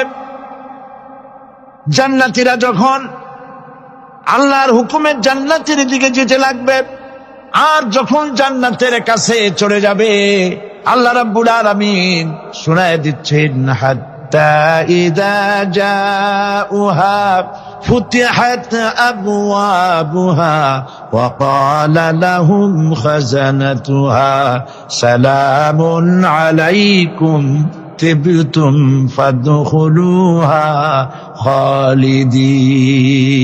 সুবহানাল্লাহ। জান্নাতীরা যখন জান্নাতে প্রবেশ করার দরজার মুখোমুখি হবে, তার রক্ষীগণ তখন বলবে সালামুন আলাইকুম, আল্লাহর শান্তি তোমাদের উপরে বর্ষিত হোক। সুবহানাল্লাহ। দুনিয়ার টাটকা সুখগুলি 2 পা দিয়ে ঠেলে দিয়েছো, টাটকা সুখগুলি গ্রহণ করো নাই, হারাম খাও নাই, আল্লাহর দ্বীন কায়েমের জন্য রক্ত দিয়েছো, জীবন দিয়েছো, কষ্ট করেছো, আল্লাহকে ভয় করেছো। আমাদের সালাম গ্রহণ করো, জান্নাতের মধ্যে ঢুকে যাও চিরকালের জন্য। সুবহানাল্লাহ। আর বাইরে হওয়া লাগবে না, চিরকাল এই জান্নাতের মধ্যে তোমরা বসবাস করতে পারবে। আল্লাহ রাব্বুল আলামিনের ফেরেশতারা বলে দিবে। জান্নাতের মধ্যে আল্লাহ পাক হুরদের সঙ্গে জান্নাতীদের বিয়ের ব্যবস্থা করে দিবেন।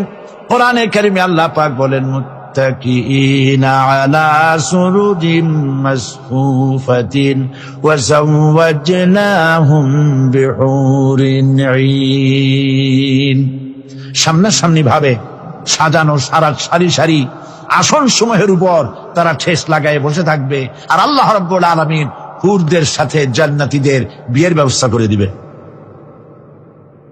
যেসব হুরের সঙ্গে বিয়ে হবে তাদের আল্লাহ পাক বিবরণ দিচ্ছেন কি রকম হবে তারা। লাম ইয়াতমিসহুন্না ইনসুন ওয়ালা জান, এর পূর্বে জিন এবং ইনসান এদেরকে কেউ স্পর্শ করে নাই। কি রকম তারা? কাআন্নাহুন্নাল ইয়াকুতু ওয়াল মারজান, যেমন ঝিনুকের ভিতরে মণিমুক্তা থাকে এইভাবে আল্লাহ পাক তাদেরকে পবিত্র করে রেখে দিয়েছেন। আমার প্রিয় ভাইরা, আল্লাহ রাব্বুল আলামিন কোরআনে কারীমের ভিতরে বলেছেন ফাবিআইয়ি আলা'i রাব্বিকুমা তুকাযযিবান। জান্নাত দান করে আল্লাহ পাক এবার জান্নাতীদেরকে সম্বোধন করে বলবেন, ইয়া ইবাদি লা খাউফুন আলাইকুমুল ইয়াওমা ওয়ালা আনতুম তাহজানুন। হে আমার বান্দারা, লা খাউফুন আলাইকুমুল ইয়াওম, আজ আর কোনো ভয় নাই। সুবহানাল্লাহ, সুবহানাল্লাহ। আজ আর কোনো ভয় নাই, কোনো চিন্তাও নাই, আরামে এই জান্নাতের মধ্যে বসবাস করো। এরপরে আল্লাহ পাক জিজ্ঞেস করবেন, ও আমার জান্নাতীরা, আমি যেসব ওয়াদা করছিলাম আমার ওয়াদা মোতাবেক সমস্ত নিয়ামত পেয়েছো? তারা বলবে হ্যাঁ পেয়েছি, সব নিয়ামত আপনার ওয়াদা মোতাবেক সব পেয়েছি। আল্লাহ রাব্বুল আলামিন বলবেন সব পাও নাই, ওয়ালাদাইনা মাজিদ, আমার কাছে আরো বেশি আছে। সুবহানাল্লাহ, আমার কাছে আরো বেশি আছে। জান্নাতীরা বুঝবে না সে আরো বেশিটা কি, এর থেকে আর বেশি কি। প্রিয় ভাই সব, নবী করিম সাল্লাল্লাহু আলাইহি সাল্লাম বলেছেন জান্নাতের সুখ আর শান্তি কোন চোখ নাই যা দেখেছে, যা কোন অন্তঃকরণ নাই যা কল্পনা করতে পেরেছে। এই জান্নাত মুত্তাকিদের জন্য আল্লাহ রাখছেন। সুবহানাল্লাহ। জান্নাতীরা ভাবতেও পারবে না সেই নিয়ামতগুলি কি। প্রিয় ভাই সব, সেই মুহূর্তে আল্লাহর নবী মুহাম্মদ রাসূলুল্লাহ সাল্লাল্লাহু আলাইহি ওয়াসাল্লাম বলবেন, রব্বুল আলামিন, আমার উম্মতেরা জান্নাতীরা বুঝতে পারে নাই আপনার কাছে কি নিয়ামত আরো বেশি আছে। আমার এই উম্মতেরা জান্নাতীরা আপনার ওয়াদা মোতাবেক সব পেয়েছে, কিন্তু একটি জিনিস এখনো তাদের কিসমতে হয় নাই। সে জিনিসটা হলো, যারা তার রবকে না দেখে শুধু কোরআন আর হাদিসের কথা শুনে আরবের ঘুম হারাম করে তাহাজ্জুদের নামাজ আদায় করেছিল, চোখের পানি ফেলেছিল, যারা জান্নাত দেখে নাই, জাহান্নাম দেখে নাই, আপনাকে ভয় করে যারা জীবন পরিচালনা করেছিল, যারা আপনাকে দেখে নাই, না দেখে শুধু কোরআন হাদিস বিশ্বাস করে যারা অকাতরে নিজেদের জীবন বিলায় দিয়েছিল, এই জান্নাতীরা এখন পর্যন্ত তার রবকে দেখতে পারে নাই। আল্লাহ রাব্বুল আলামিন তার সামনে থেকে ৭০,০০০ পর্দা সরে যাবে। আল্লাহ পাক বান্দাদের আরজি পুরা করার জন্য জান্নাতীদের সামনে তিনি জালোয়া ফরোজ হবে। কোরআন শরীফের ভিতরে আল্লাহ পাক বলে, জান্নাতীরা তারা আল্লাহর দিকে, জান্নাতীরা তার রবের দিকে তাকিয়ে থাকবে, আর রব তার বান্দাদের দিকে তাকায়া থাকবে। প্রাণ ভরে জান্নাতীরা রবকে দেখবে। সুবহানাল্লাহ, আল্লাহ পাককে দেখবে। প্রাণ খুলে আজ দোয়া করি, রব্বুল আলামিন, জান্নাতের যেই পরিবেশে, যেই জায়গায় তুমি দয়া করে তোমার গোলামদেরকে তুমি নিজেই দর্শন দিবে, দেখা দিবে। মনিজ্ঞ ও আমাদের রব, আজ এই বিশাল জনসমুদ্র নিয়ে তোমার দরবারে আবেগ ভরা কণ্ঠে বলি, যেই অনুষ্ঠানটি তুমি এমন মুবারক অনুষ্ঠান করবে যেখানে তুমি জান্নাতীদেরকে দেখা দিবে, ওই জান্নাতের কোন একটি, ওই অনুষ্ঠানের কোন একটি কোনায় কানায় আমাদেরকেও দাঁড় করাইয়া দেখান তো।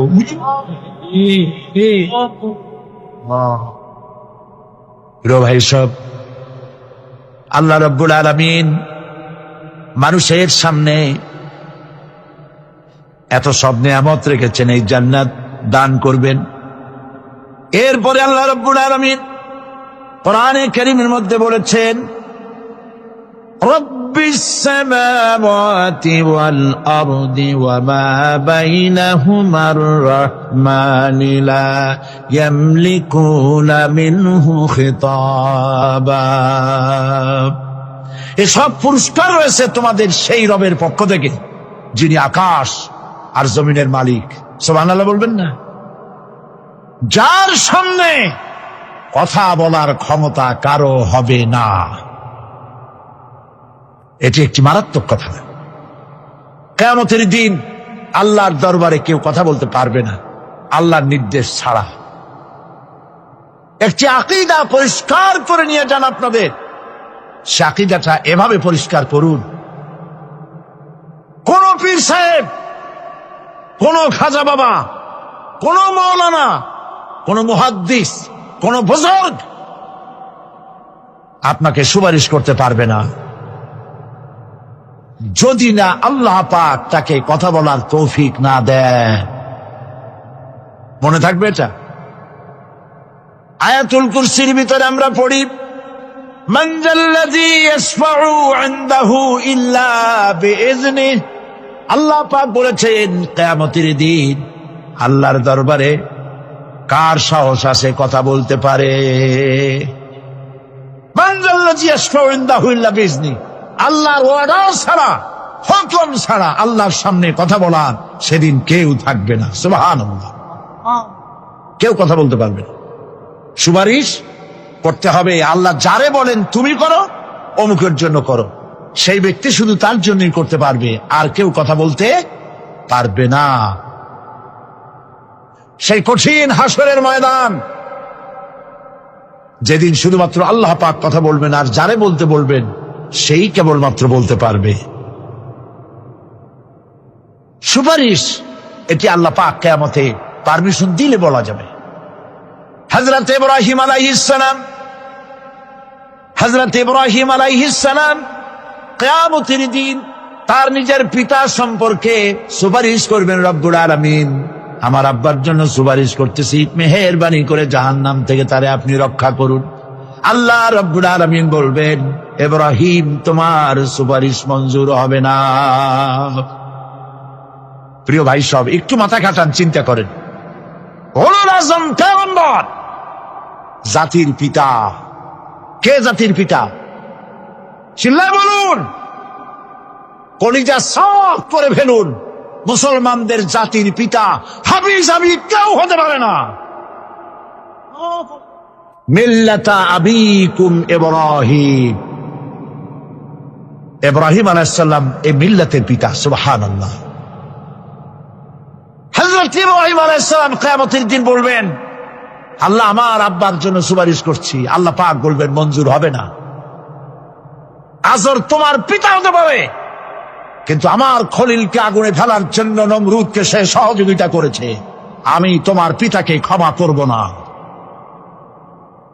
নবী করিম সাল্লাল্লাহু আলাইহি সাল্লামকে সাহাবায়ে কেরাম জিজ্ঞেস করেছেন, হে রাসূল, আপনার আব্বা এবং আম্মার অবস্থা কি হবে? নবী করিম সাল্লাল্লাহু আলাইহি সাল্লাম কেঁদে ফেলেছেন, সব বলেছেন, আমি তাদের কোনো উপকারে আসব না।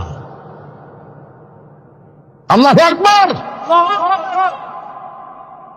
আপনি মনে করছেন নাকি যে ইয়া নবী সালাম আলাইকা বলি অমনি নবী সুপারিশ পাবেন? এত সহজ। কতগুলা রসগোল্লা খাইলেন আর বড় একটা মিছিল করলেন, আর অমনি চলে যাবেন? পৃথিবীর সব মানুষ, সাহাবায়ে কেরাম বাদ দেন, পৃথিবীর সমস্ত মানুষ একত্রিত হয়ে আবু তালেব রাসূলুল্লাহকে যে ভালোবেসেছেন, ওর 1000 ভাগের 1 ভাগও সারা দুনিয়ার মানুষ রাসূলুল্লাহকেই ভালোবাসতে পারবে? পারবে? নিজের ছেলে আলীকে, আলী রাদিয়াল্লাহু তাআলা আনহুকে আলাদায় বিছানায় শোয়াইয়া, ছোট্ট মানুষ হযরত আলী আলাদা জায়গায় রাখিয়া, মুহাম্মদুর রাসূলুল্লাহ সাল্লাল্লাহু আলাইহি ওয়াসাল্লাম এতিম মানুষ, তারে কলিজার সাথে বুকের মধ্যে আশ্রয় দিয়ে আগলে রেখেছেন বুক করে। সেই আবু তালেব মৃত্যুর সময় নবী করিম সাল্লাল্লাহু আলাইহি ওয়াসাল্লাম বলেছিলেন, চাচা একটি বার আমার কানে তাওহীদের কালেমা শুনায় দেন। আবু তালেব তার কিসমতে ছিল না কালেমা। মরে যাওয়ার পর একজন সাহাবী বলেছিলেন, ইয়া রাসূলুল্লাহ, মৃত্যুর সময় আবু তালেবের মুখ আমি নড়তে দেখেছি, তিনি কালেমা পড়েছেন সম্ভবত। রাসূলুল্লাহ সাহেব বলেছেন, আমি শুনি নাই। এত ভালোবাসার পরও হাদিস শরীফে এসেছে আবু তালেব জাহান্নামে যাবে। কোথায় যাবে? জাহান্নামে। সবচাইতে কম আযাব হবে কার? আবু তালেবের। কম আযাবটা কি? হাদিস শরীফে এসেছে কম আযাব হলো জাহান্নামের আগুন দিয়ে এক জোড়া জুতা তৈরি করে আবু তালেবের পায়ে পরিয়ে দেওয়া হবে। সেই জাহান্নামের আগুনের তৈরি করা জুতার তাপে আবু তালেবের মাথার ঘিলুগুলো টকবক করে বউ পড়তে লাগবে। এত ভালোবেসে যদি কিয়ামতে উপায় না হয়, আপনি ইয়া নবী সালাম আলাইকা, ইয়া রাসূল সালাম আলাইকা, আর কতগুলো জিলাপি খাইলেন, বড় একটা মিছিল করলেন। প্রিয় ভাই সব, এইসব বেদাত ছাড়ুন, এগুলি সুস্পষ্ট বিদআত। রাসূলুল্লাহকে ভালোবাসবেন, সাহাবীরা যেভাবে ভালোবেসেছেন ওইভাবে ভালোবাসবেন। আল্লাহ রাব্বুল আলামিন বলেন, যালিকাল ইয়াউমুল হক ফামান শাআ আত্তাখাযা ইলা রাব্বিহি মাআবা। এই দিনটি অবশ্যই আসবে, সেদিনটি নিশ্চিতভাবে আসবে। আর এখন যার ইচ্ছা সে তার রবের দিকে অগ্রসর হোক। ইন্না আনজারনাকুম আযাবান করিবান ইয়াওমা ইয়ানজুরুল মার'উ মা কদ্দামাত ইয়াদাহু ওয়া ইয়াকুলুল কাফিরু ইয়া লাইতানি কুনতু তুরাবা। ইন্না আনজারনাকুম আযাবান করিবা, খুব নিকটবর্তী একটি আযাব সম্পর্কে আমি তোমাদেরকে সতর্ক করে দিলাম। কে বলতেছেন? আল্লাহ পাক। লক্ষ্য করুন আল্লাহ কি বলছেন। খুব নিকটবর্তী একটি কঠিন শাস্তি, আযাব, অর্থাৎ কিয়ামত, এ সম্পর্কে আমি তোমাদেরকে সতর্ক করে দিলাম। ইয়াউমা ইয়ানজুরুল মার'উ মা কদ্দামাত ইয়াদা, সেদিন প্রত্যেকটি লোক যা সে পাঠিয়ে দিয়েছিল এখানে, অর্থাৎ যা করেছিল সেগুলি সে দেখতে পাবে। আর তখন ওয়ায়াকুলুল কাফিরু ইয়া লাইতানি কুনতু তুরাবা। সেই কিয়ামতের ময়দানে অবস্থা দেখে কাফেররা বলবে, আহারে, মানুষ না হইয়া যদি মাটি হইয়া যেতাম, যদি মাটি হতাম, যদি মানুষ না হয়ে না জন্মতাম, আজ এই হাসরের ময়দানে এইখানে এই বিচারের মুখোমুখি হতাম না, মাটি হইলে বরং অনেক ভালো হতো। এই পৃথিবীতে আমরা এসেছি, চলে যাব। যাওয়ার আগে এই কোরআন একটি বিশাল জনগোষ্ঠী এমন বানাতে চেয়েছে যে জনগোষ্ঠী এই কোরআন দিয়ে একটি বিশাল সমাজ গড়বে, রাষ্ট্র গড়বে, এমন রাষ্ট্র গড়বে যেই রাষ্ট্রে দুঃখ থাকবে না, অশান্তি থাকবে না, যেখানে সুখ থাকবে, সমৃদ্ধি থাকবে, আর কিয়ামতের দিন আল্লাহর জান্নাতে তারা চলে যাবে। তেমন একটি সমাজ কি আমরা চাই? সবাই বলেন, সেরকম একটি সমাজ কি আমরা চাই? প্রিয় ভাই সব, কিয়ামতের দিন আমরা যেতে চাই জান্নাতে। কোথায় যেতে চাই বলেন? জোরে বলেন। এই জান্নাতে যাওয়ার জন্য দুইটা কাজ করতে হবে। কয়টা কাজ? আল্লাহ রাব্বুল আলামিন বলেন, ফামান কানা ইয়ারজু লিকাআ রাব্বিহি ফালইআমাল আমালান সালিহান ওয়া লা ইউশরিক বিইবাদাতি রাব্বিহি আহাদা। আল্লাহ পাক বলেন, যে বাজারা আমার সঙ্গে দেখা করতে চায় কিয়ামতে, দুইটা কাজ করা লাগবে। বলেন কয়টা কাজ? একটা হলো নেক আমল। কি আমল বলেন? নেক আমল। নেক আমল কারে বলে? নেক আমল করতে হলে আবার দুইটা শর্ত লাগে। এক নম্বরে কাজটা করতে হবে আল্লাহরে খুশি করার জন্য। কারে খুশি করার জন্য? একটা মাদ্রাসা বানাইছি যাতে লোকেরা বলে যে বড় একটা মাদ্রাসা বানাইছে, এই জন্য মাদ্রাসা বানাবেন, মসজিদ বানাবেন, হসপিটাল বানাবেন, যা কিছু করেন নিয়ত হবে আল্লাহকে খুশি করা। নিয়ত হবে কারে খুশি করা? আল্লাহ পাককে খুশি করা। এই হলো নেক আমলের প্রথম শর্ত। কাজ হবে আল্লাহকে খুশি করার জন্য। 2 নম্বরে কাজটি হতে হবে সুন্নতে নববী সাল্লাল্লাহু আলাইহি ওয়াসাল্লামের উপরে। মনে থাকবে, দাড়ি রাখবো কেন রাখবো? রাসূলের সুন্নাহ। রাখবো কারে খুশি করার জন্য? আল্লাহ খুশি করার জন্য। রাখবো কার মতো? রবীন্দ্রনাথের মতো, কার্ল মার্কসের মতো, কবির মতো নয়। রাখতে হবে কার মতো? নবীর মতো। বুঝে নেন, কাজটা হতে হবে আল্লাহকে খুশি করার জন্য। 2 নম্বরে কাজটা হতে হবে সুন্নতে নববী সাল্লাল্লাহু আলাইহি ওয়াসাল্লামের উপরে হতে হবে। তাহলে এই হলো 1 নম্বর। জান্নাতে যাওয়ার জন্য, আল্লাহর সাথে দেখা করার জন্য 1 নম্বরের কাজ হলো নেক আমল। বলেন 1 নম্বরের কাজ কি? 2 নম্বরের কাজ ওয়ালা ইউশরিক বিইবাদাতি রাব্বিহি আহাদা। আল্লাহ রাব্বুল আলামিনের ইবাদতের সাথে কাউকে শরীক স্থাপন করা যাবে না। আমরা যারা মুসলমান, অধিকাংশ মুসলমান শিরকের ভিতরে মুবতলা হয়ে আছে। বিশ্বাস করেন কিনা বলেন? কাফেররা তো মুশরিক আছেই, ওরা তো মুশরিক আছেই, কিন্তু আমরা মুসলমানেরা আমাদের আমলের মধ্যে, আমাদের অজান্তে সবের নিয়তে অনেক শিরক আমরা করে বসি। নাউজুবিল্লাহ, বলেন নাউজুবিল্লাহ। এই জন্য আমি বারবার সতর্ক করি, নিজেকেও করি, আপনাদেরকেও করি। এই কারণে করি, শিরকের গুনাহ আল্লাহ মাফ করবেন না। ইন্না শিরকা লাযুলমুন আযীম।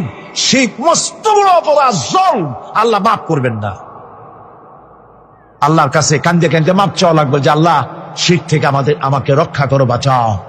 অনেক গোপন শিরক আছে। মাজারে যান, পীর সাহেবের কাছে যান, মনে যদি নিয়ত থাকে উনি ফু দিলে আমি ভালো হবই, উনি তাবিজ দিলে আমার বাচ্চা হবেই, উনি আমারে দয়া করলেই আমার ব্যবসায় উন্নতি হবেই, এইটার নাম শিরক। এটার নাম কি? ওয়াইজা সাআলতা ফাসআলিল্লাহ ওয়াইজা ইসতাআনতা ফাসতাইন বিল্লাহ। যা বলার আল্লাহরে বলো, আর যা চাওয়ার কার কাছে চাও? চিল্লায় বলেন। কলিজাটাকে পরিষ্কার করে দেন আজকের মাহফিলে। এই কলিজায় কারো প্রতি কোনো ভয় রাখবো না আল্লাহ ছাড়া। ভয় করবো কারে বলেন? মহব্বত আল্লাহ ছাড়া, এত বেশি মহব্বত আর কাউকে করবো না। আল্লাহ তাআলা আমাদের কলিজায় তোমার ভয় এবং মহব্বত দিয়ে ভরে দাও। রাসূলের মহব্বত দিয়ে আমাদের দিলকে ভরে দাও। বিশ্বাস করুন ভাই সাহেব, কোরআন শরীফ আমার সামনে, বিশ্বাস করুন।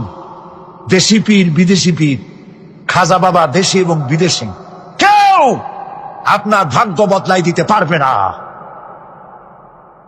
এই পিছনে দৌড়ায় দৌড়ায় কোনো লাভ নাই। এতক্ষণ মসজিদের ভেতরে বসে আল্লাহর কাছে কাঁদেন। ওয়াকালা রাব্বুকুম উদউনি আস্তাজিব লাকুম। তোমার রব বলেছে আমারে ডাকো, আমি ডাকের সাড়া দিয়ে দেব। সুবহানাল্লাহ। আর আল্লাহ বলেছেন আমার ইবাদতের সাথে কাউকে শরীক করবে না। খবরদার। আলাইসাল্লাহু বিকাফিন আবদা। আল্লাহ প্রশ্ন করছেন, আলাইসাল্লাহু বিকাফিন আবদা, আমি কি আমার বান্দার জন্য যথেষ্ট নই? চিল্লায় বলুন অবশ্যই যথেষ্ট।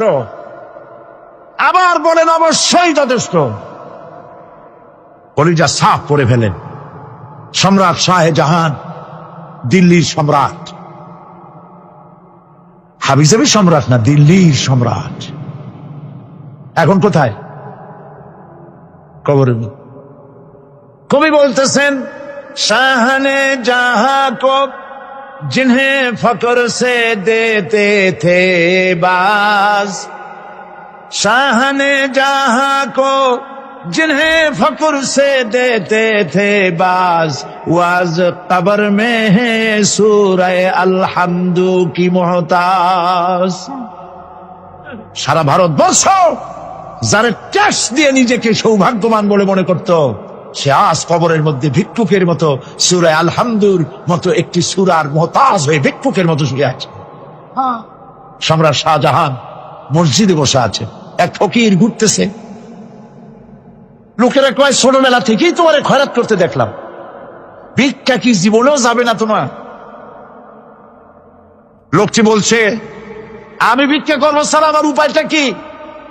এই লোকটি আমি ভিক্ষা করা ছাড়া করবো কি? লোকেরা তো আমার 60 টাকা 50 টাকা 100 টাকা দেয় না, 4 আনা 5 আনা 1 টাকা এই আমার দেয়, এই দিয়ে আমি বড় লোক হবে কেমন? লোকটি বলছে, আচ্ছা দেখো, তুমি তো জায়গা মতো যাইতে পারো নাই, বাদশার কাছে যাও, এমন দেওয়া দেবে জীবনে আর খয়রাত করা লাগবে না। তো বাদশার কাছে কি খয়রাতি যাইতে পারে কোনোদিন? হ্যাঁ, এখন পারবা। কেমনে? সম্রাট শাহজাহান এখন একা একা মসজিদে আছেন। তখনকার এসব বাদশারা অনেকে নামাজি ছিলেন, দিনদার ছিলেন। ফকির দরজার কাছে দাঁড়াইয়া দেখতে পাচ্ছে কেউ নাই, দেহরক্ষীরা দূরে দূরে দাঁড়ানো। বাদশাহ মসজিদের ভেতরে বসে হাত তুলে ঝুলতেছে আর কাঁদতেছে, চোখের পানি দিয়া দাঁড়িয়ে ভিজে ভিজে পড়ছে। এই দৃশ্য অনেকক্ষণ দেখলো ফকির। কিছুক্ষণ পর সম্রাট শাহজাহান মসজিদ থেকে বেরিয়ে আসছে। ফকির বলছে, আসসালামু আলাইকুম হুজুর। তিনি বললেন, ওয়ালাইকুম আসসালাম। চলে গেল। বাদশা বলল, আমার কাছে তো কেউ আইসা কিছু না চাইয়া তো যায় না, এর দেখলাম খয়রাতির মতো কিছু চাইলো না, বেটা ভয় করলো নাকি? আমি এদিকে আসো।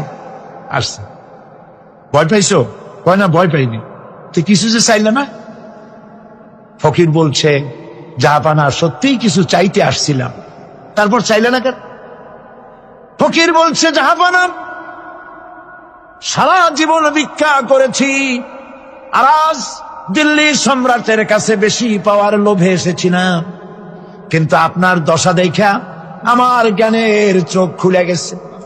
আমি লক্ষ্য করে দেখলাম, আমি সম্রাটের কাছে চাইতে এসেছি, হাত তুলি নাই, বিনয় প্রকাশ করি নাই, চোখের পানি ফেলি নাই, কিন্তু লক্ষ্য করে দেখলাম দিল্লির সম্রাট আমার চাইতেও বড় ভিক্ষুকের মতো। আবার কোন সম্রাটের কাছে হাত তুলে কাঁদবে?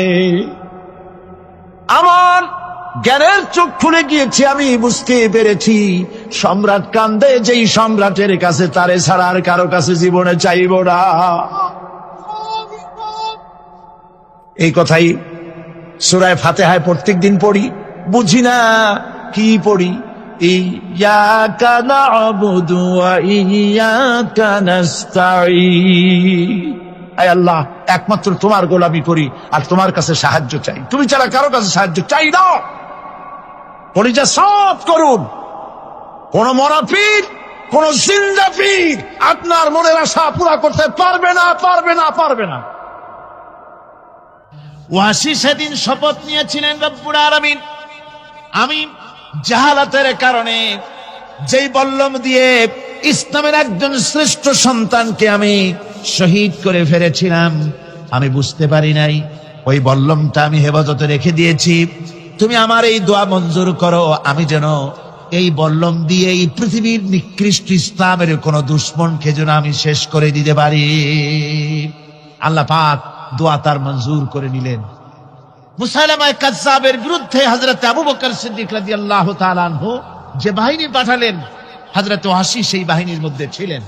আর তিনি সেই বল্লমটা দিয়া, যে বল্লম দিয়ে তিনি হযরত হামজাকে শহীদ করেছিলেন, সেই বল্লমটা দিয়েই ইসলামের নিকৃষ্ট শত্রু মুসাইলামা কাযযাবকে দুনিয়া থেকে তিনি বিদায় করে দিলেন। দাউদ আলাইহিস সালামকে আল্লাহ রাব্বুল আলামিন এমন মুজিজা দিলেন, তিনি যখন লোহা মুঠো করে ধরতেন হাতের ভিতরে, লোহা পানি হয়ে হাতের ফাঁকের মধ্য দিয়া তা পড়ে যেত পানি হয়ে। এভাবে মুজিজা তাকে দেওয়া হলো। সুলাইমান আলাইহিস সালামের মুজিজা ছিল, তক্তার উপরে বসতেন, ইঞ্জিন লাগতো না, মেশিন লাগতো না, বিনা ইঞ্জিনে বিনা মেশিনে তক্তা হাওয়ার উপরে উড়ে সারা পৃথিবী ঘুরে আসতেন। ঈসা আলাইহিস সালামের মুজিজা ছিল, জন্মদের চোখের উপরে হাত বুলিয়ে দিতেন, সঙ্গে সঙ্গে চোখ তার ভালো হয়ে যেত। আবার কুষ্ঠ ব্যাধিগ্রস্ত লোকের গায়ে হাত বুলিয়ে দিলে তার শরীর ভালো হয়ে যেত। এটা ছিল তার মুজিজা। রাসূল পাক সাল্লাল্লাহু আলাইহি ওয়াসাল্লামের সময় মুজিজা, তার সময় প্রভাব ছিল সাহিত্যের, সাহিত্য আর কবিত্বের। এত বেশি প্রভাব বিস্তার হলো, তারা কবিতা লিখে লিখে রচনা করে করে কাবা শরীফে লাগাই দিতে পারলে এই কবিতার সাথে মোকাবেলা করো এই চ্যালেঞ্জের। আল্লাহ রাব্বুল আলামিন সেই সময় কোরআনে কারীমকে অবতীর্ণ করে দিলেন। কোরআনে কারীম দুনিয়ার সমস্ত সাহিত্য আর কবিত্বের সমস্ত মানকে ছাড়িয়ে চলে গেছে এমন এক পর্যায়ে, কিয়ামত পর্যন্ত কোরআনের সাহিত্যের ভাবধারা এর মানকে উতরে যেতে পারবে এমন সাহিত্যের জন্ম আজও হয় নাই, ভবিষ্যতেও হবে না। এটা হলো রাসূল পাক সাল্লাল্লাহু আলাইহি ওয়াসাল্লামের মুজিজা। সাহাবায়ে কেরামদের সঙ্গে রোমকদের লড়াই হতেছে, রোমক সৈন্যরা যুদ্ধে জিততে পারতেছে না কিছুতেই। এরপরে তারা গোয়েন্দা বিভাগের লোক পাঠায় দিল, এদের সঙ্গে জিততে পারি না কেন, একটু খুঁজে দেখে আসো রাত্রে এরা করেটা কি। গোয়েন্দা বিভাগের লোক সারা রাত ঘুরে ঘুরে তারপরে এসে রিপোর্ট করলো। এরপরে এসে তাদের প্রধানের কাছে রিপোর্ট করলো, আমরা যার কাছে গিয়েছিলাম দেখে এলাম হুম বিল্লাইলি রাহবানুন ওয়া বিন্নাহারি ফুরসানুন, আমরা দেখে এলাম যাদেরকে দিনের বেলায় প্রচন্ড শক্তিশালী বীর যোদ্ধা রূপে যাকে যুদ্ধ করতে দেখেছি ময়দানে, রাতের বেলায় দেখলাম গিয়া একেবারে নিতান্ত ফকিরের মতো, কেউ তো সেজদায় পড়ে কাঁদতেছে, কেউ আবার তেলাওয়াত করতেছে, চোখ দিয়া পানি পড়তেছে, আবার কেউ নামাজ পড়তেছে, আবার কেউ হাত তুলে রেখেছে তাদের প্রভুর দরবারে, চোখের পানিতে তাদের চোখ বুক ভেসে যেতেছে। সারাটা রাত তেলাওয়াত আর সেজদা আর নামাজের মধ্যে তারা এভাবে কাটিয়ে দিয়েছে। সেনাপতি এই রিপোর্ট শোনার পরে বললেন, ও গোয়েন্দা বিভাগের লোকেরা, আমার রোমক সৈন্যরা শোনো, যে জাতির নৈতিক মান এত উচ্চে, ওই জাতির সঙ্গে যুদ্ধ করা মানে আমাদের আত্মহত্যা করার শামিল। এদের সাথে কিছুতেই আমাদের পক্ষে পারা সম্ভব না। হ্যাঁ, এদের সাথে পারা যাবে যদি এই সম্পর্ক নষ্ট করে দেওয়া যায়।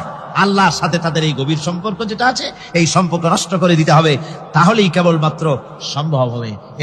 এদের নৈতিক চরিত্র ধ্বংস করার জন্য প্রচেষ্টা চালাও, তাহলে হয়তো আমরা কামিয়াব হতে পারব। আমার বন্ধুগণ, সামান্য স্যান্ডেলের ফিতা গাছা যদি ছেড়ে যায়, মানুষের কাছে চাইও না, আল্লাহ রাব্বুল আলামিনের দরবারে হাত পাতো। রব্বুল আলামিন তোমার স্যান্ডেল কেনার পয়সা জুগিয়ে দেবেন। জোরে বলেন সুবহানাল্লাহ। যা দরকার তার কাছেই চাও, হাত তার কাছেই পাতো। ওই যে সম্রাট শাহজাহানের কথা আমি আপনাদেরকে শুনাই। ফকির একটা ঘুরতেছে সারাদিন, এক লোক বলছে যে আপনি হে ফকির, তুমি এরকম করে ঘুরছো সারা জীবন, বুড়া হয়ে গেছো খয়রাত করতে করতে, ছোটবেলা থেকে তোমার ভিক্ষা করতে দেখি, আর কতকাল ভিক্ষা করবে? করবোটা কি? বাচ্চার কাছে যাইতে পারবো, বাচ্চার কাছে গেলে এমন ভাবে দিবে, অনেক দিবে, তুমি এখনইতে পারবা, তোমার আর জীবনে ভিক্ষা করা লাগবে। ফকির চলে গিয়েছে, কোথায় পাবো বাচ্চারে? দেখো মসজিদে পাবো। এখন তিনি নামাজ চলে গিয়েছে, সেখানে মসজিদের বারান্দায় দাঁড়ায় দেখে সম্রাট শাহজাহান হাত পেতে মোনাজাত করতেছেন, চোখের থেকে পানি পড়ে দাঁড়িয়ে ভিজে ভিজে, আমার আগে আমার বাড়ি পৌঁছে গেল। কোনটা হলো আমি সেটা দেখতে চাই। হযরত আবু হুরায়রা দৌড়াতে দৌড়াতে ঘরের কাছে গিয়ে নক করেছে, ভিতর থেকে আওয়াজ এলো, কে? কিছুক্ষণ পর মা আমার বেরোলেন, মাথার চুল দিয়া পানি পড়তেছে, বুড়া মানুষ। মা আমার কাছে এসে বলল, বাবা, তোমাকে মারার পর আমি বড় অনুতপ্ত হয়েছি, মনে মনে অনুশোচনা করেছি, আরে আমার ছেলে তো কোনো খারাপ জায়গায় যায় নাই, কোনো খারাপ মানুষের কাছে যায় নাই, মারলাম কেন? বড় অনুতপ্ত হয়ে গেছি আমি। এই অনুশোচনা করে আমি এই মাত্র গোসল করেছি, আমাকে নিয়ে চলো তুমি বিশ্ব নবী রাসূলুল্লাহর দরবারে। আমার ভাইরা, রাসূল পাক সাল্লাল্লাহু আলাইহি ওয়াসাল্লাম আল্লাহর নবী এমন এক মহান সত্তা ছিলেন যে তিনি দোয়া আল্লাহর দরবারে হাত উঁচু করতে দেরি আছে, কিন্তু দোয়া কবুল হতে দেরি নাই। কুতুবে সুবহানী শেখ মুহিউদ্দিন আব্দুল কাদের জিলানী রাহমাতুল্লাহ আলাইহি তিনি বলেছেন, মুনাজাত করতে গিয়ে আবেগে বলেছেন, রব্বুল আলামিন, তুমি যদি দয়া করে আমাকে জান্নাত দাও, আর তোমাকে যদি আমি না পাই, তুমি যদি আমার সঙ্গে দেখা না করো, আমারে যদি কথা না বলো, তাহলে এই জান্নাত আমার কোনো লাভ নাই। আর আমাকে যদি জাহান্নাম দিয়ে দাও, আর মাঝে মধ্যে তুমি যদি জিজ্ঞাসা করো মহিউদ্দিন কেমন আছো, তাহলে এই জাহান্নাম আমার জন্য বেহেশত হয়ে যাবে। আয় আল্লাহ, আমি শুধু তোমারই চাই। আল্লাহর নবী বললেন, মহিলা, তুমি অপরাধ করেছো, কিন্তু তোমার গর্ভস্থিত সন্তান তো কোনো অপরাধ করে নাই, সুতরাং তোমার উপরে শরীয়তের হদ জারি করা যাবে না, ডেলিভারি হোক তারপরে বিচার হলো। মহিলা চলে গেল আফসোস করতে করতে যে আমার বিচার হলো না, যদি এর মধ্যে আমি মরে যাই তাহলে জেনা করেছি, দুনিয়ার শাস্তি তো সহজ, পাথর মেরে উড়িয়ে দেবে, সঙ্গে সার করবে, এটা তো সহজ, কিন্তু কিয়ামতের ওই কঠিন জাহান্নামের আগুনে জ্বলতে পারবো না। মহিলাটি সন্তান ডেলিভারির পরে মহিলা চলে এসেছে রাসূলের কাছে, হুজুর এই সে আমার বাচ্চা ডেলিভারি হয়েছে, আপনি মেহেরবানি করে আমার উপরে হদ জারি করেন, শাস্তি দেন। আল্লাহ নবী বলেন, মহিলা তুমি অপরাধ করেছো, কিন্তু তোমার সন্তানের হক আছে, তোমার বুকের দুধ 2.5 বছর পর্যন্ত সে পান করবে, আমি তার হক নষ্ট করতে পারি না।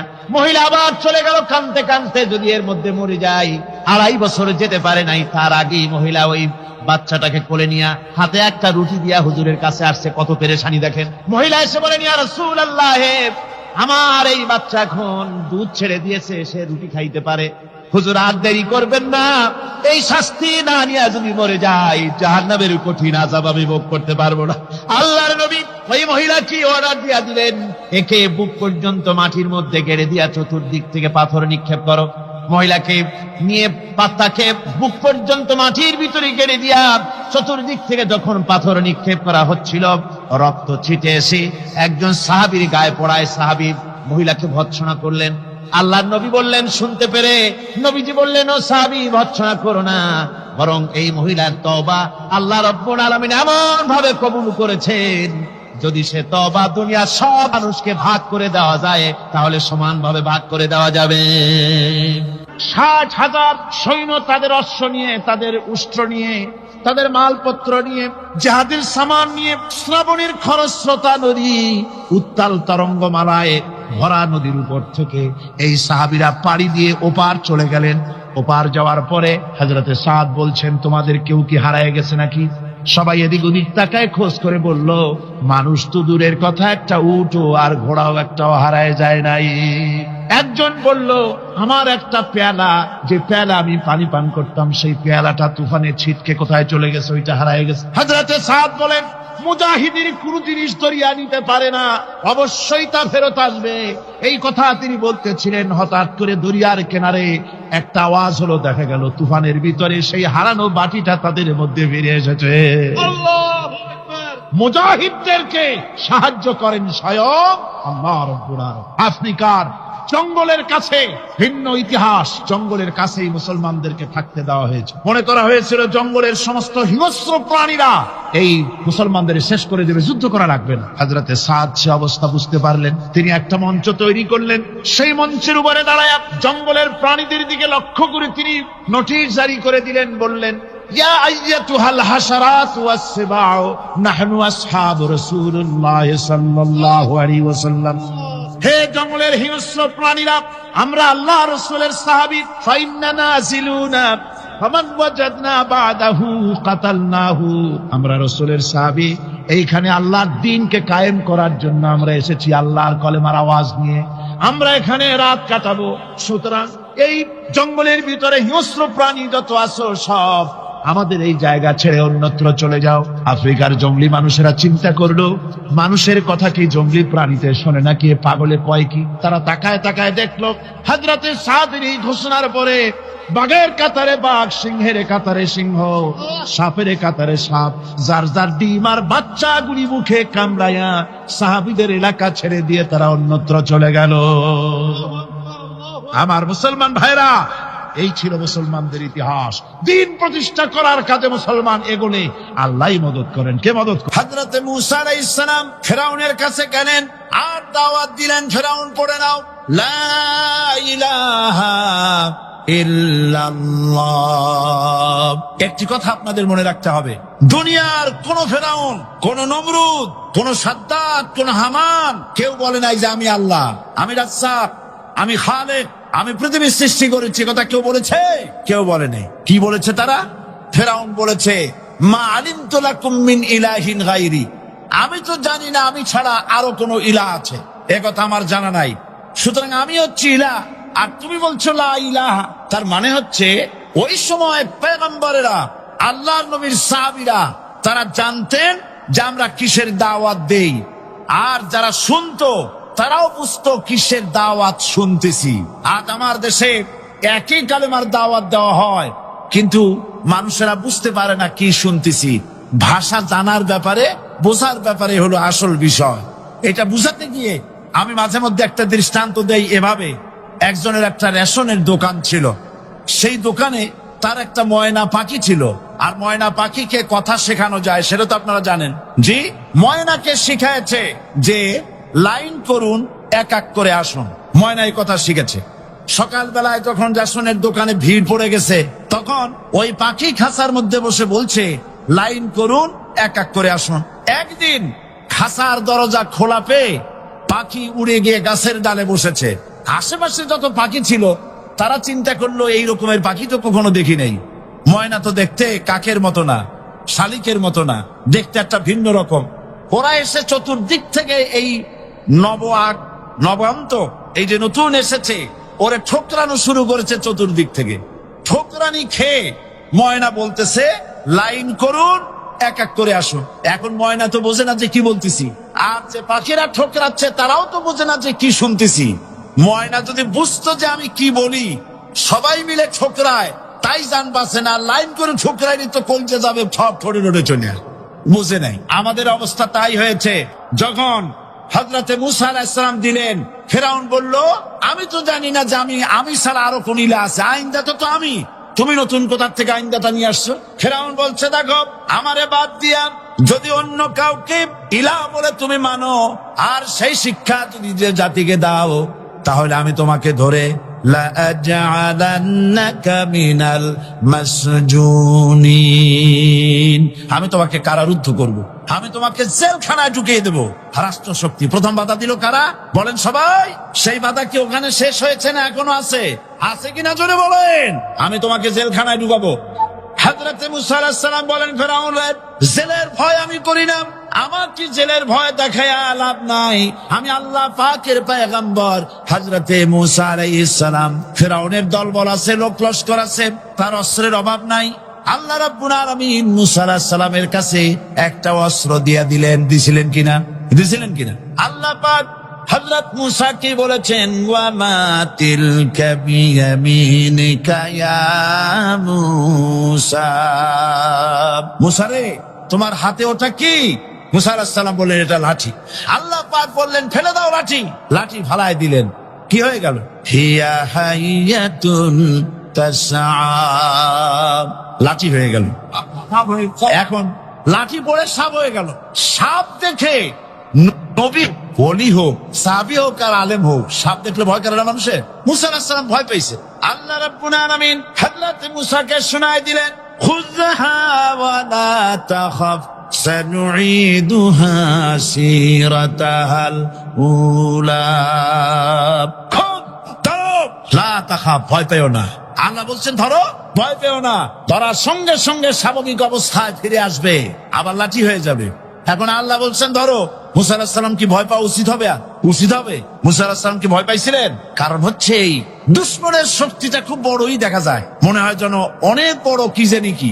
আল্লাহ পাক বলছেন ইন্না কাইদাশ শয়তানে কানা দাঈফা, শয়তানের চক্রান্ত যতই তুমি মনে করো অনেক ষড়যন্ত্রের জাল বিস্তার হয়ে আছে, আল্লাহ কয় কিছুই না, দাঈফা অত্যন্ত দুর্বল। আল্লাহ পাক বললেন ধরো। মূসা আলাইহিস সালাম সাপ ধরলেন, সঙ্গে সঙ্গে লাঠি হয়ে গেল। ফেরাউন বরদাস্ত করলো না। রাষ্ট্রশক্তির পক্ষ থেকে আক্রমণ শুরু হলো। অপরাধ কি? মূসা আলাইহিস সালামের অপরাধ কি? কি অপরাধ? মাশাআল্লাহ, বুঝতে পেরেছেন। অপরাধ হচ্ছে তিনি বলেছেন লা ইলাহা, জোরে বলেন লা ইলাহা ইল্লাল্লাহ। এই কালেমাকে আজ আমরা ভিক্ষার বুলি বানাইছি। এটা হলো সার্বভৌমত্বের বুলি, এটা হচ্ছে আল্লাহ পাকের সার্বভৌমত্বের কথা। আজ আমরা মানুষের কাছে আমরা শুনি, মানুষেরা ভিক্ষা চায়, লা ইলাহা ইল্লাল্লাহ, এক মুঠ চাল দেন, লা ইলাহা ইল্লাল্লাহ 10 খান পাই দেন। এই হচ্ছে কালেমার জিকির। আবার কেউ কেউ জিকির করতেছে লা ইলাহা আস্তে, ইল্লাল্লাহ জোরে, এমন জোরে কলব সাফ করে, কলব তাতে থাকলেও পারে গেলেও পারে। এই কালেমার জাত, এর আঘাত পয়গম্বররা মেরেছেন। হযরত মূসা আলাইহিস সালাম যখন বলেছেন লা ইলাহা ইল্লাল্লাহ, এই ধাক্কা ফেরাউন বরদাস্ত করতে পারে নাই। দরিয়ায় নীলের ভিতরে আল্লাহ পাক ডুবাই শেষ করে দিয়েছেন, দেন নাই? হযরত মূসা আলাইহিস সালাম তার উম্মতেরা দরিয়ার পাশে বসে দ্বীনি কথাবার্তা বলতেছেন। এমন সময় ফেরাউন তার শত্রু হচ্ছে মুসা আলাইহিস সালাম। শত্রু কেন? মুসা কি ফেরাউনের পাকা ধানে মই দিয়েছে নাকি? বলেন আপনারা। তার হালের গরু পিটায় মারছে নাকি? অপরাধ হলো তিনি আল্লাহর জমিনে আল্লাহর আইন প্রতিষ্ঠার কথা বলেছেন।